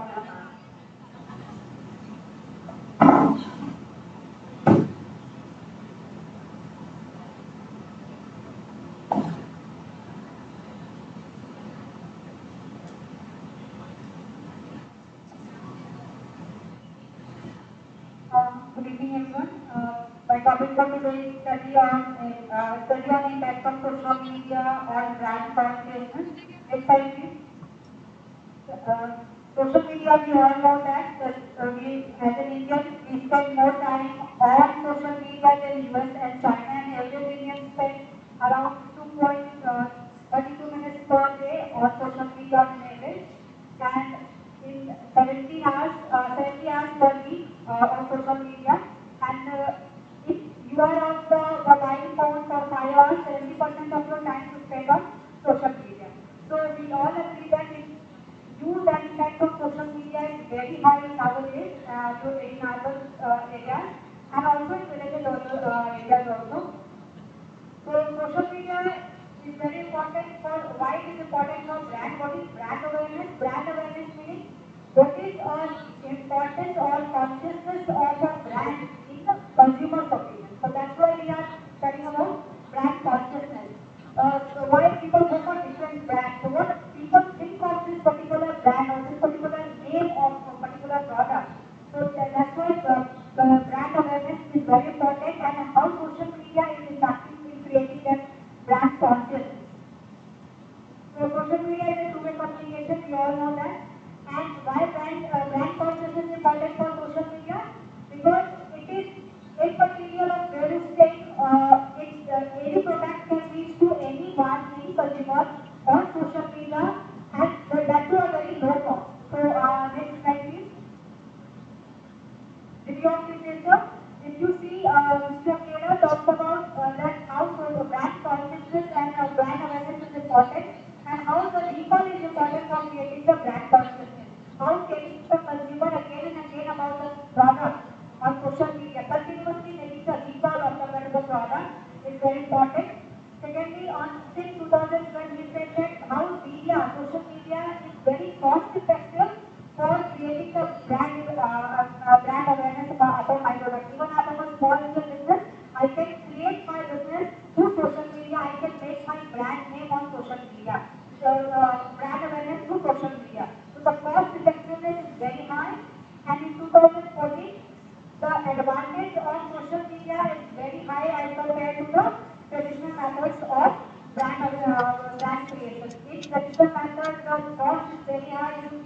to sell the product, you have to take the inventory, you have to take the coordinating and the shooting, but on the virtual level of the social media, the inventory maintenance, the entry cost is very low.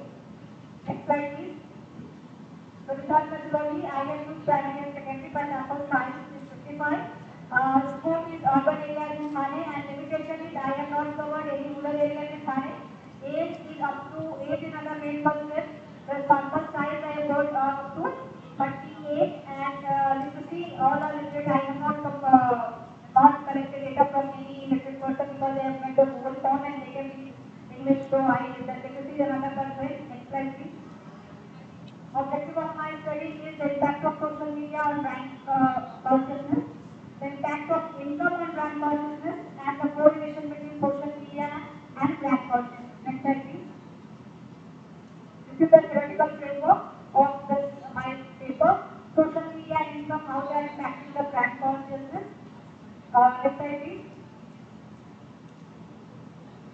This is the first hypothesis, that impact of social media on creating brand consciousness. If you see that brand consciousness significantly impacting the social media is significantly impacting the brand consciousness because the P value is much larger than 0.001. Next slide, please.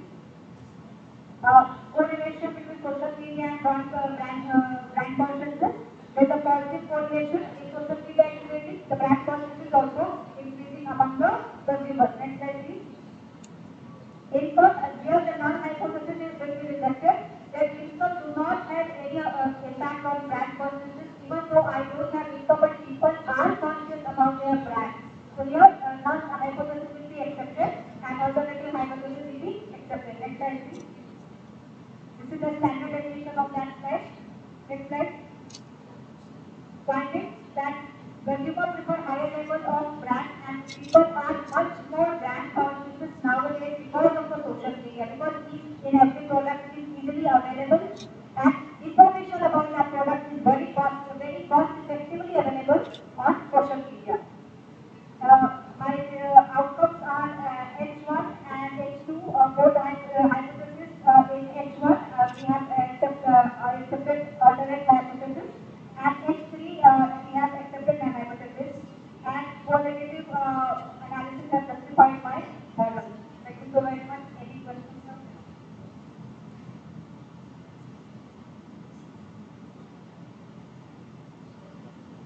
Okay, thank you so very much. Have a nice day.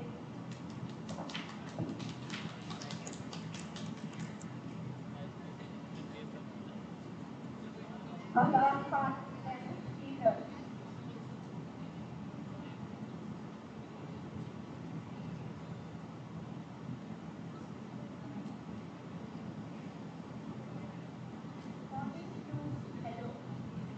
Morning to all the technicians over here. It's a long and fascinating day, and I will take your time and patience for a few moments. So, for this national conference, I have chosen the research topic of entrepreneurship as a catalyst for sustainable development, ensuring sustainable practices for a better future. Under the mentorship of Assistant Professor Vidya, I will Shida Sanju Bhadane here to represent this research paper presentation in front of you all. So let's begin with the introduction. As you can see on the slide, sustainability. It's been the latest buzzword of the era. And why? Let's get back to 1987 when the Brundtland report was published. Under this report, there was a segment, Our Common Future. They defined sustainable development as something which meets the need of justice without compromising the ability of future generations to meet their own needs. So, after analyzing the Brundtland report, I came to know that their main focus was to promote economic growth while protecting the environment. And that's what I tried to showcase in this presentation. As you can see here, there is a grass, and behind that you can see soil. What is this trying to showcase? So I have tried that if you protect the environment, that means the grass, you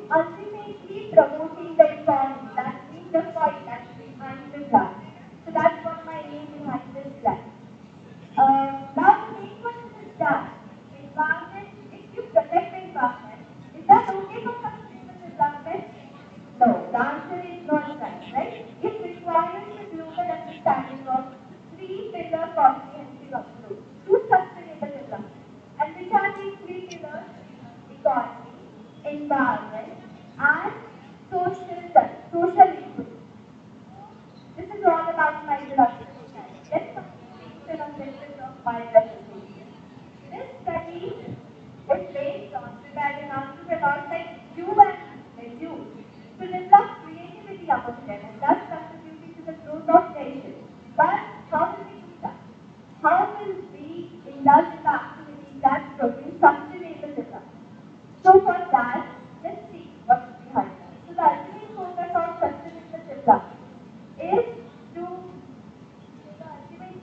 sustainable development is to promote economic growth by protecting the environment, and it can be done through three pillars, that is economic viability, environment protection, and social equity. Let's get through the review, the basic review. So the purpose of this study is to, the purpose of my study is to literature in a systematic form. And how will we do that? Let's see. So according to the survey of the public study, according to the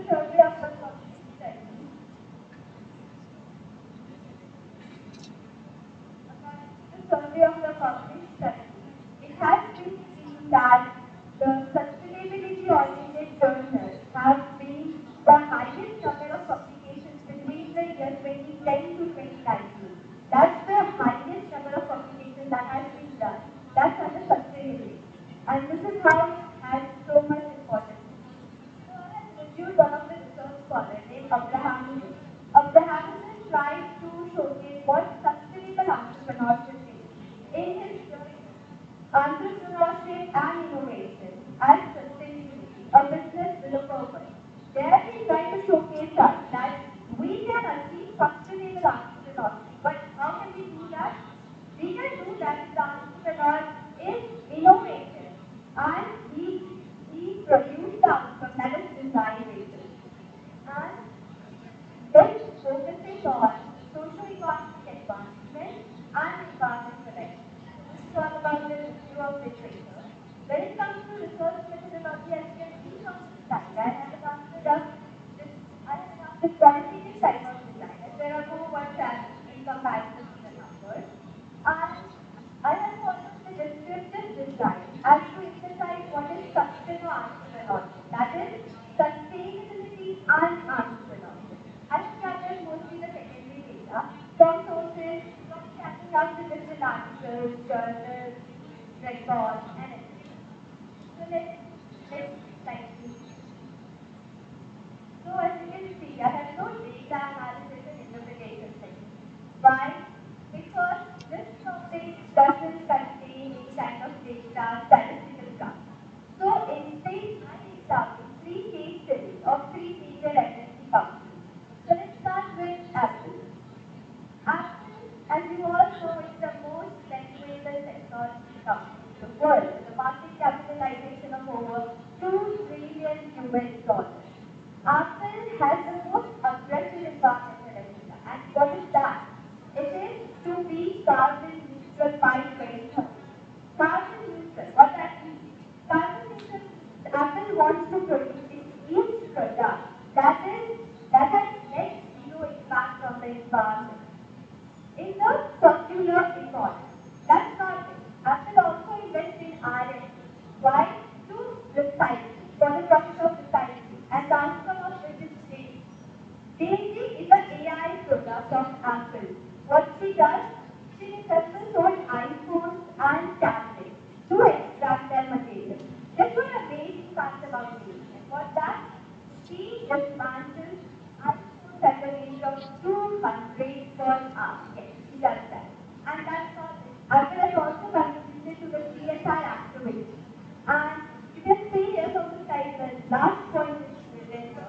They have collaborated with the Conservation International to prevent 27,000 acres. So here I'll talk about Apple, which is always ahead of the competition. Why? Because Apple has already achieved the carbon neutrality back in 2010.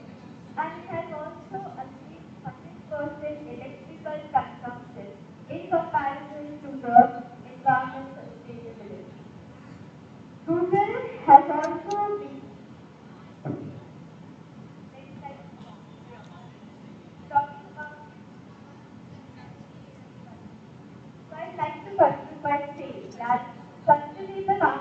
entrepreneurship, I have not focused much on how can we do that, but it does provide a basis that what actually sustainable entrepreneurship means.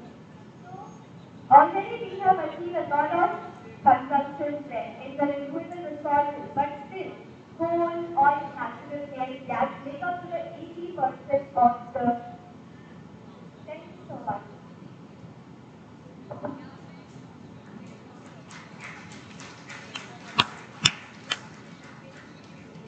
Thank you all the participants.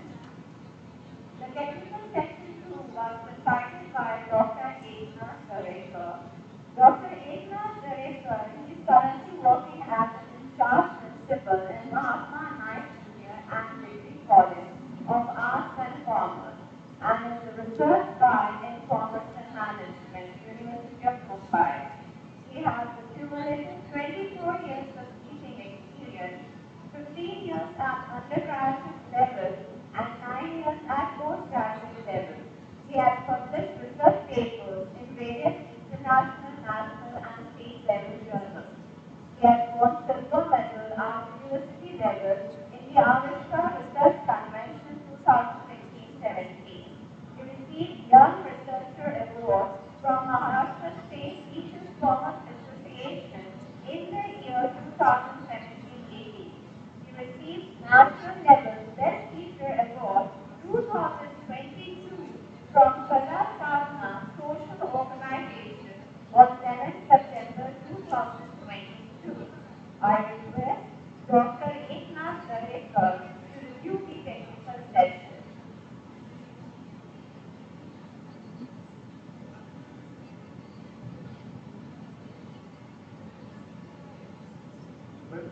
Very good evening. First, I would like to say congratulations to the AE College organizing team and all the students, because I think the college has provided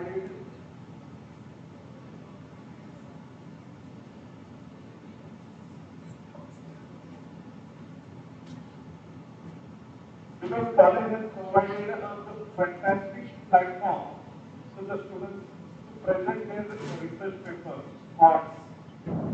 But we should understand the research paper or the conference. What is the motto? What is the objective of the conference? In conference we present a research paper. Research paper means we are doing something research. Research is an innovation or something new. You are innovating something. You are presenting something new. So definitely we should have a systematic flow. That is first introduction of your topic. Very first before that, we should select a topic which is more relevant. Relevant to the main thing, something, and what you are presenting, the topic should be matched to your research. Then object, the first introduction, objective. Objective is to study. Somebody has written examine. You are not examining. Examining is you will just check. You will not write anything. You will observe. You will study. Correct? You will first your perception. So the first objective of your study is to study the point. So objective. Then you have to take the hypothesis, limitation of your topic. Then literature review. Literature review also has some parameters. Okay, how to write a literature review. After literature review, data analysis, interpretation. How you collected data, how you interpret, whether you have used any statistical tools or not. You have to write it. You have either SPSS or Excel. You can use SPSS, Excel. So you will get the right data analysis by using right statistical tools. After data analysis, interpretation, then your findings and conclusion. This should be your flow. But I think many of them are students. So you may not again, but you remember this in next time. But yes, all the students very well. Even the research has also presented very well. So congratulations to each one of you and organizing. Thank you very much.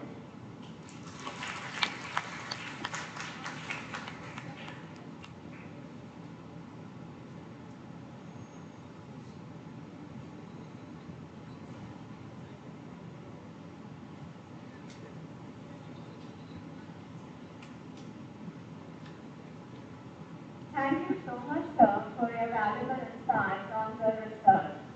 Now we'll begin with your prize distribution ceremony.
Thank you so much. Some tips how to do better next time for the participants. A very good job that the students over here, the youngest of them, and today on this dais we had the senior most person also, Dr.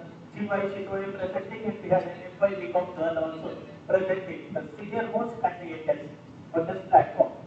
For the students at the time of presentation, be prepared is point number one. Don't look at the screen. Point number two, don't look there. The screen will be displayed by them. Just you say next. The person over there, technician, will display. Never show your back. Stage performance for who is doing theater, they know. You are never supposed to show your back. I turn here and I look. That is not the way. Okay? Have some small handouts of the size of railway pass. If you need, so, okay, not big paper. And you move on. What is there? You have 8 slides, so 8 small slips are there. You keep on turning it. Those are the show cards. Like the card which is there, physical. That size is sufficient to give you. Check the spelling entirely. Whatever is there on the slide. Whatever is there on the slide, speak. Okay. Never read the content from the slide. We found here by evaluating, people are reading the content from the slide, whereas everyone in this auditorium knows English. You're not supposed to read. You have to speak to the audience. Give eye contact in the audience. I have engrossed in this paper. Nobody is going to be interested. So have eye contact with the audience. Speak to the audience. Your hard work, rehearse and rehearse and rehearse. Your entire presentation, some of the introduction slides were stuck up for 4 to 5 minutes. No. Your introduction means introduction. That's it. 15 seconds, move to the next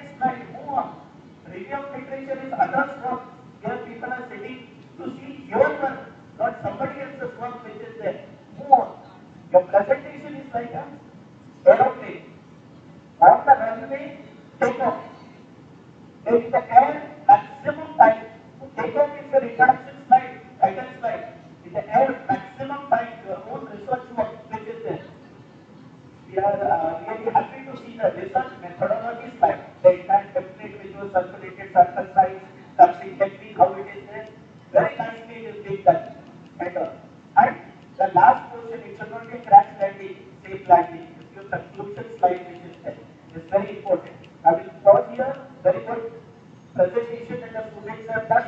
And for the students standing over here, getting a dais and a platform to make a presentation in in front of the August gathering is a very big thing. So I will request each of the participants to give a big round of applause to all the students came here and presented. I hand over the mic. The topic.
Yes, we all are waiting for the result.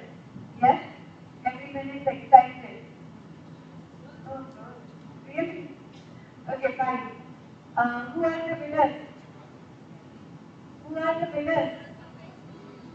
All are the winners. Correct.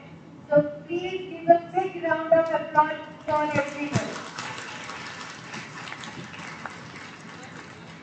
This is the great job you all have done. So everyone is the winner. Meanwhile, still the names are written on the certificate. By this time, I would like to request Honorable Principal Sir to come on the dais and speak few words.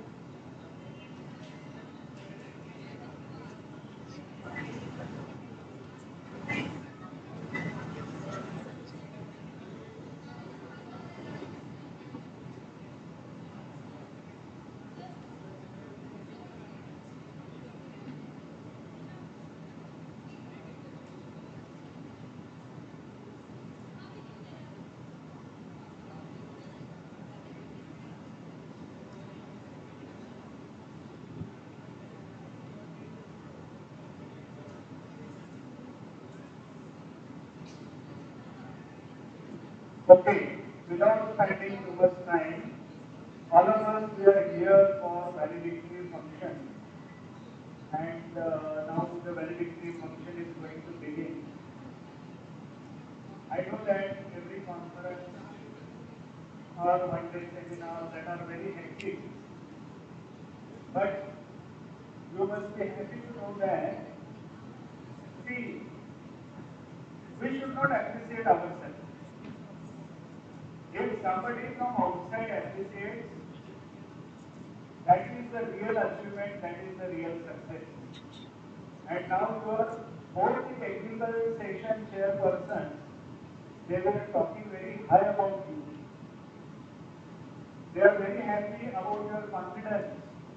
They are very happy about your presentation. They are very happy about your slides which you prepared. So, first of all, I would like to congratulate all of you.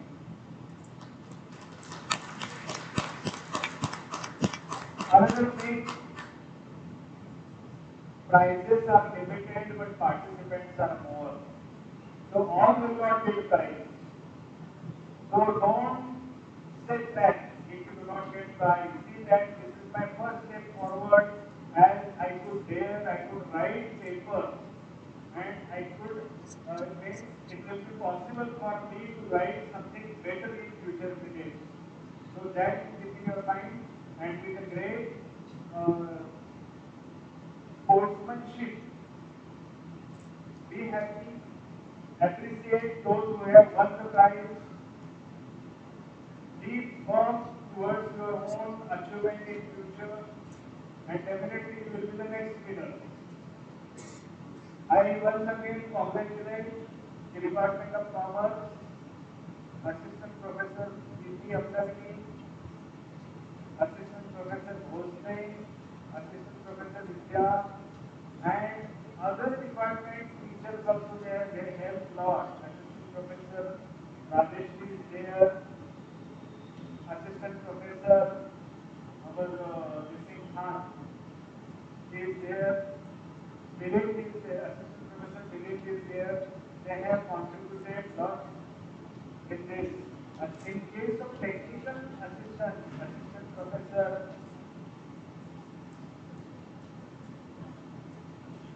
Prof is there. Assistant Professor Sayma is there. Okay, so your contribution is very well recognized. Thank you very much. And now we will see about the prize winner.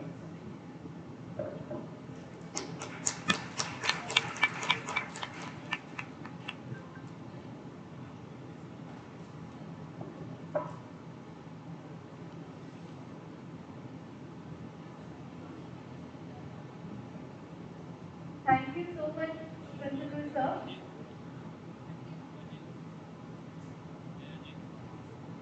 Okay, we have received few names. Those are categorized under both the categories. That is, Best Paper Presenter under Academician, that is faculty, and Best Paper Presenter under Students category. So we have three people. We have selected 3 in each category. And Best Paper in Student category as well as Best Paper in Faculty category. So again, 3 each. So now let's listen the name.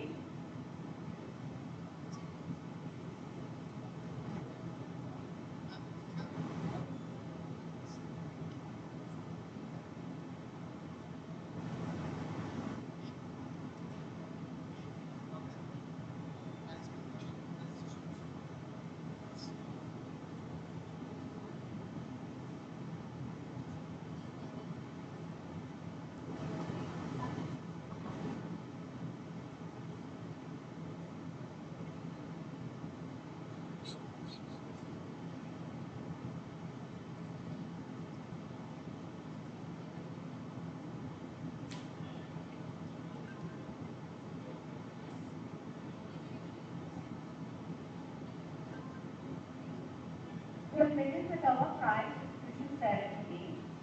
Under the faculty category, the best paper and the best paper presenter award goes to Triveni Ma'am under the guidance of Dr. Giri. I request our Honorable Principal Sir to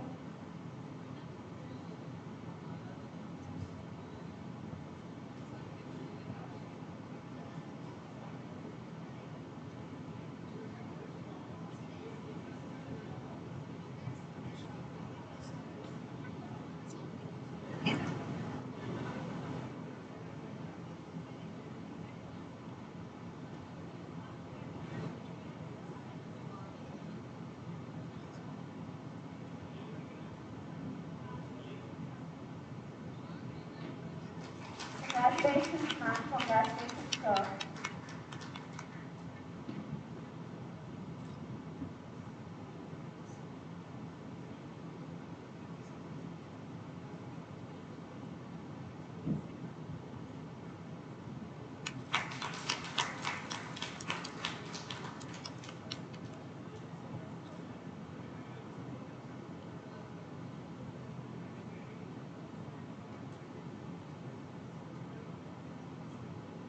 Thank you, sir. Thank you, ma'am.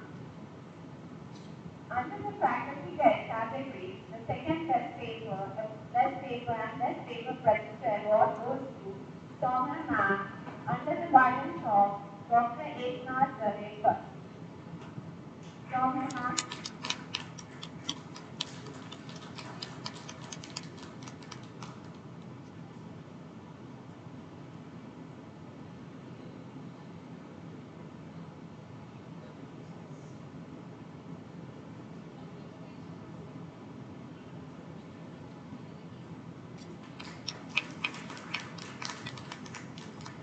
Congratulations, ma'am and sir.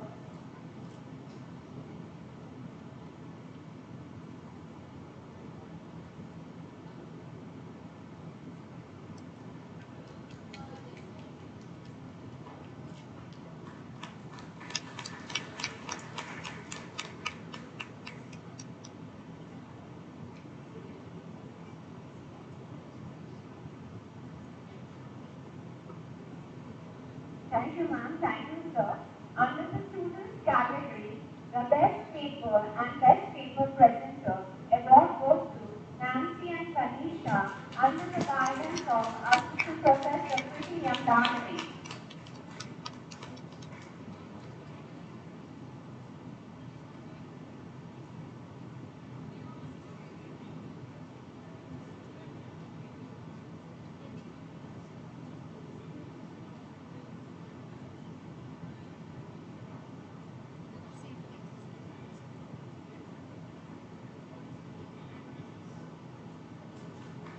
Congratulations, ma'am. Congratulations, Nancy and Tanisha.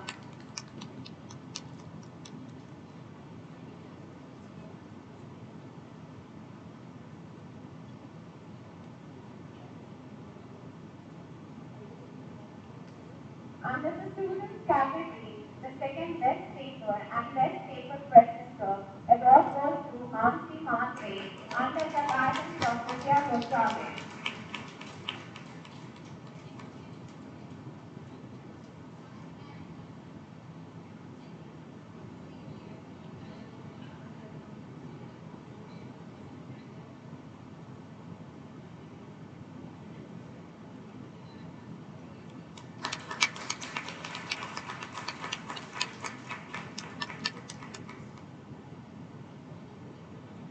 Congratulations.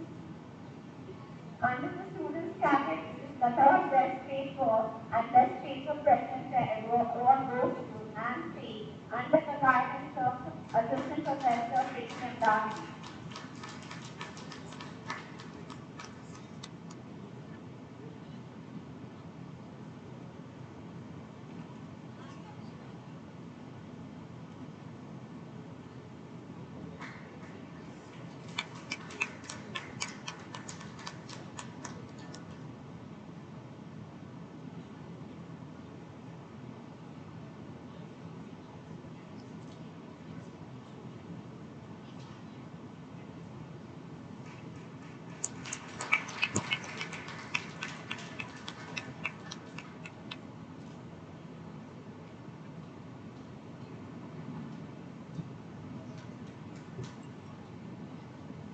Congratulations.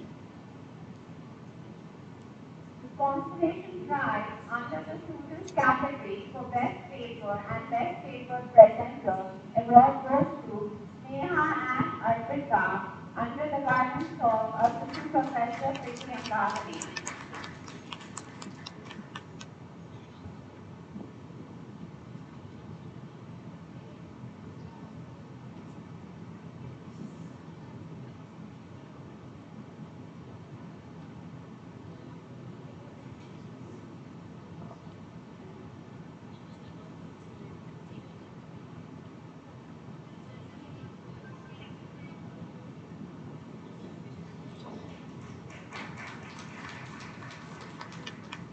Congratulations.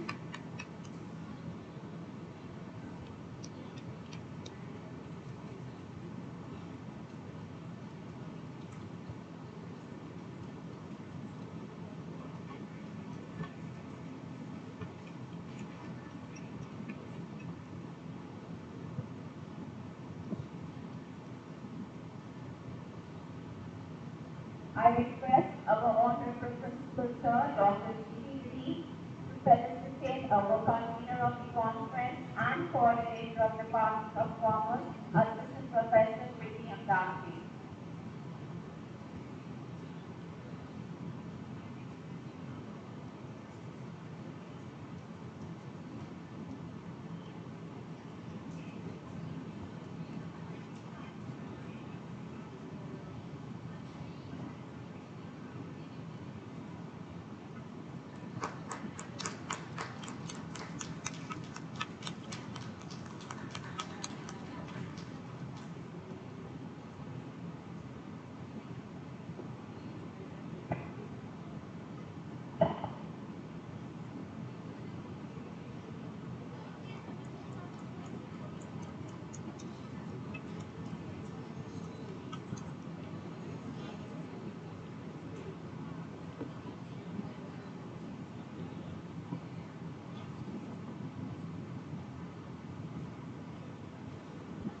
Dr. Arvind and Dr. Eknath Jaredkar to felicitate our principal sir, Dr. Giri, for organizing and supporting us for this conference.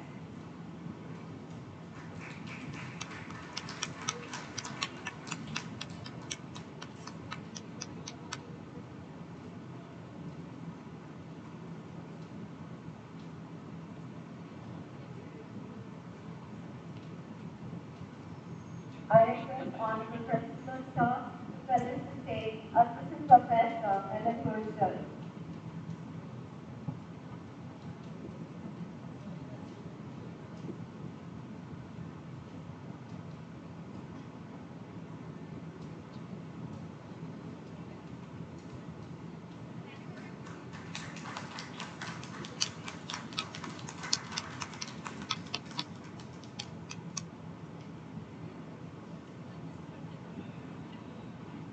Congratulations, sir.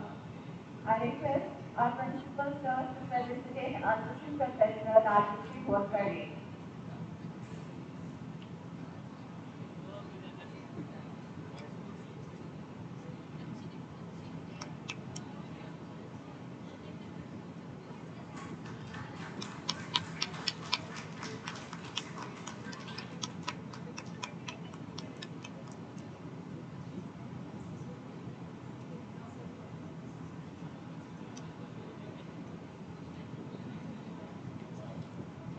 I request our Principal Sir to felicitate Assistant Professor Dipika.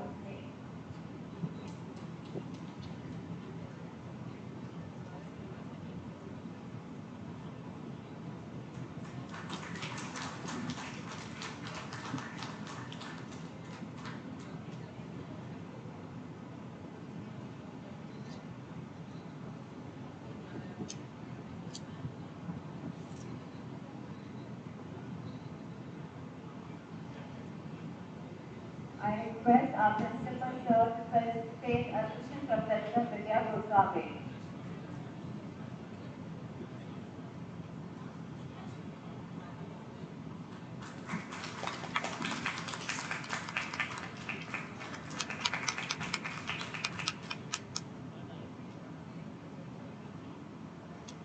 I request Principal Sir to felicitate Assistant Professor Asst.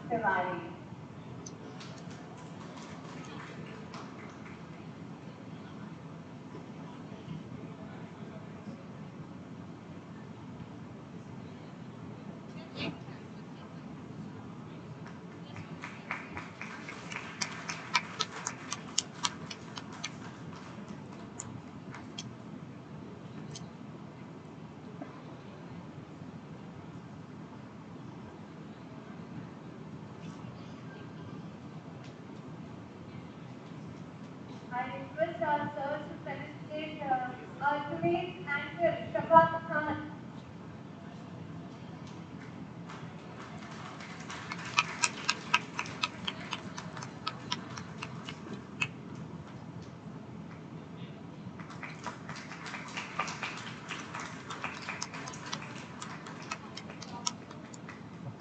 I request sir to felicitate our technical assistant throughout for the conference, Assistant Professor Sayma.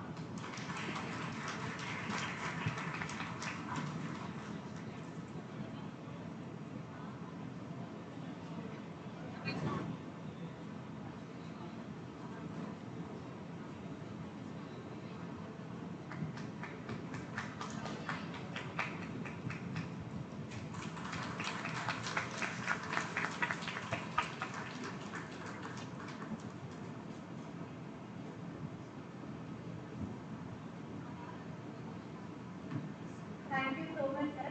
Thank you, Giri. Kundlik Shinde, I said, but he is shy to come. I request sir to felicitate technical assistant, Assistant Professor Kundlik Shinde.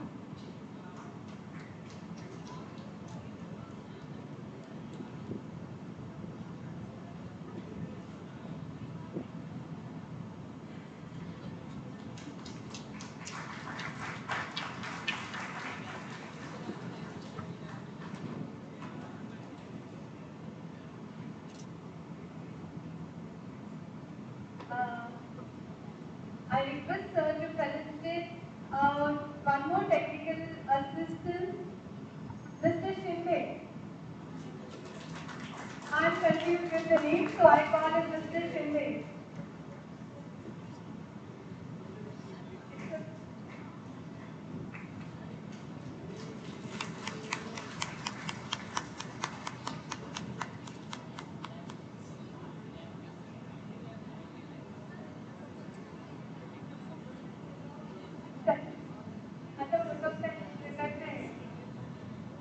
Yes, I request Milind sir to propose vote of thanks.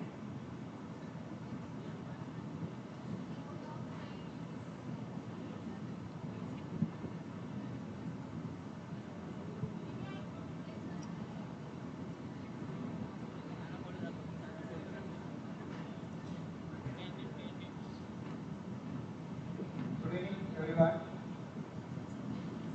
All the respected dignitaries, invite participants and dear students.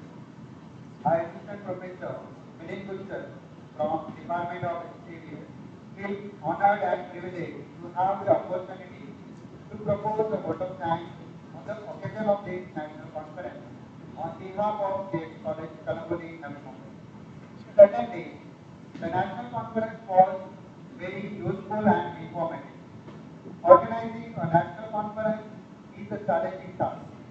This cannot be possible without great preparation, wise working hands, support from every corner and place.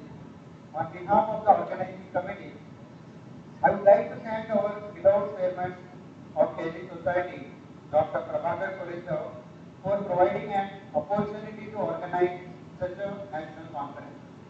I would like to thank our governing body chairman for his continuous and rigorous support. I am very thankful to our principal, Dr. Giri sir, for his mentorship, encouragement, constant guidance and support to shape the conference. Thank you, sir.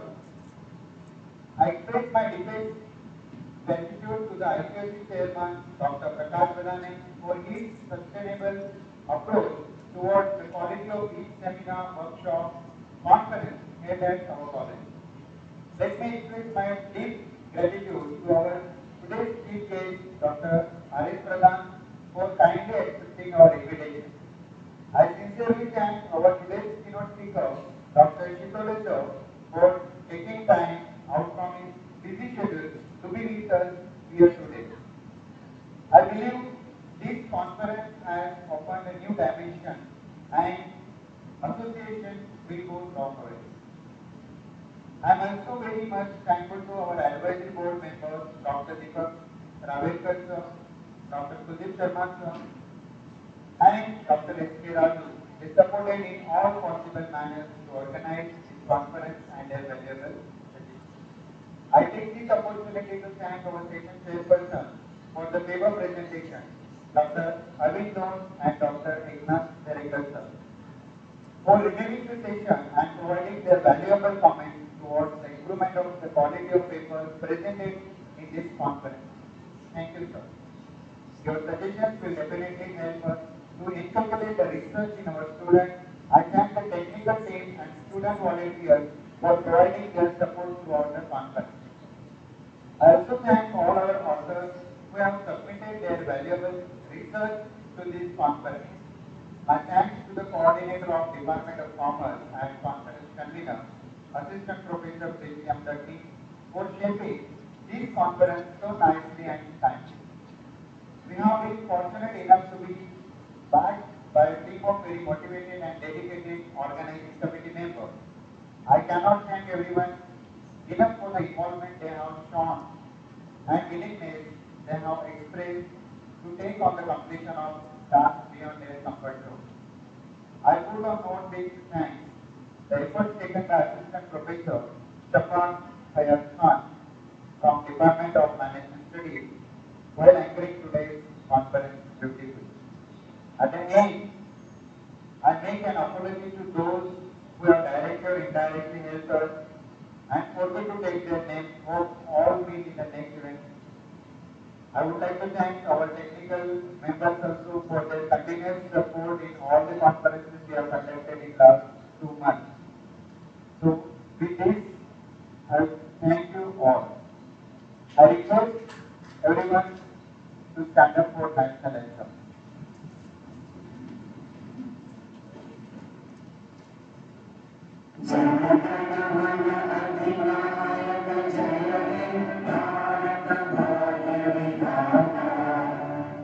जय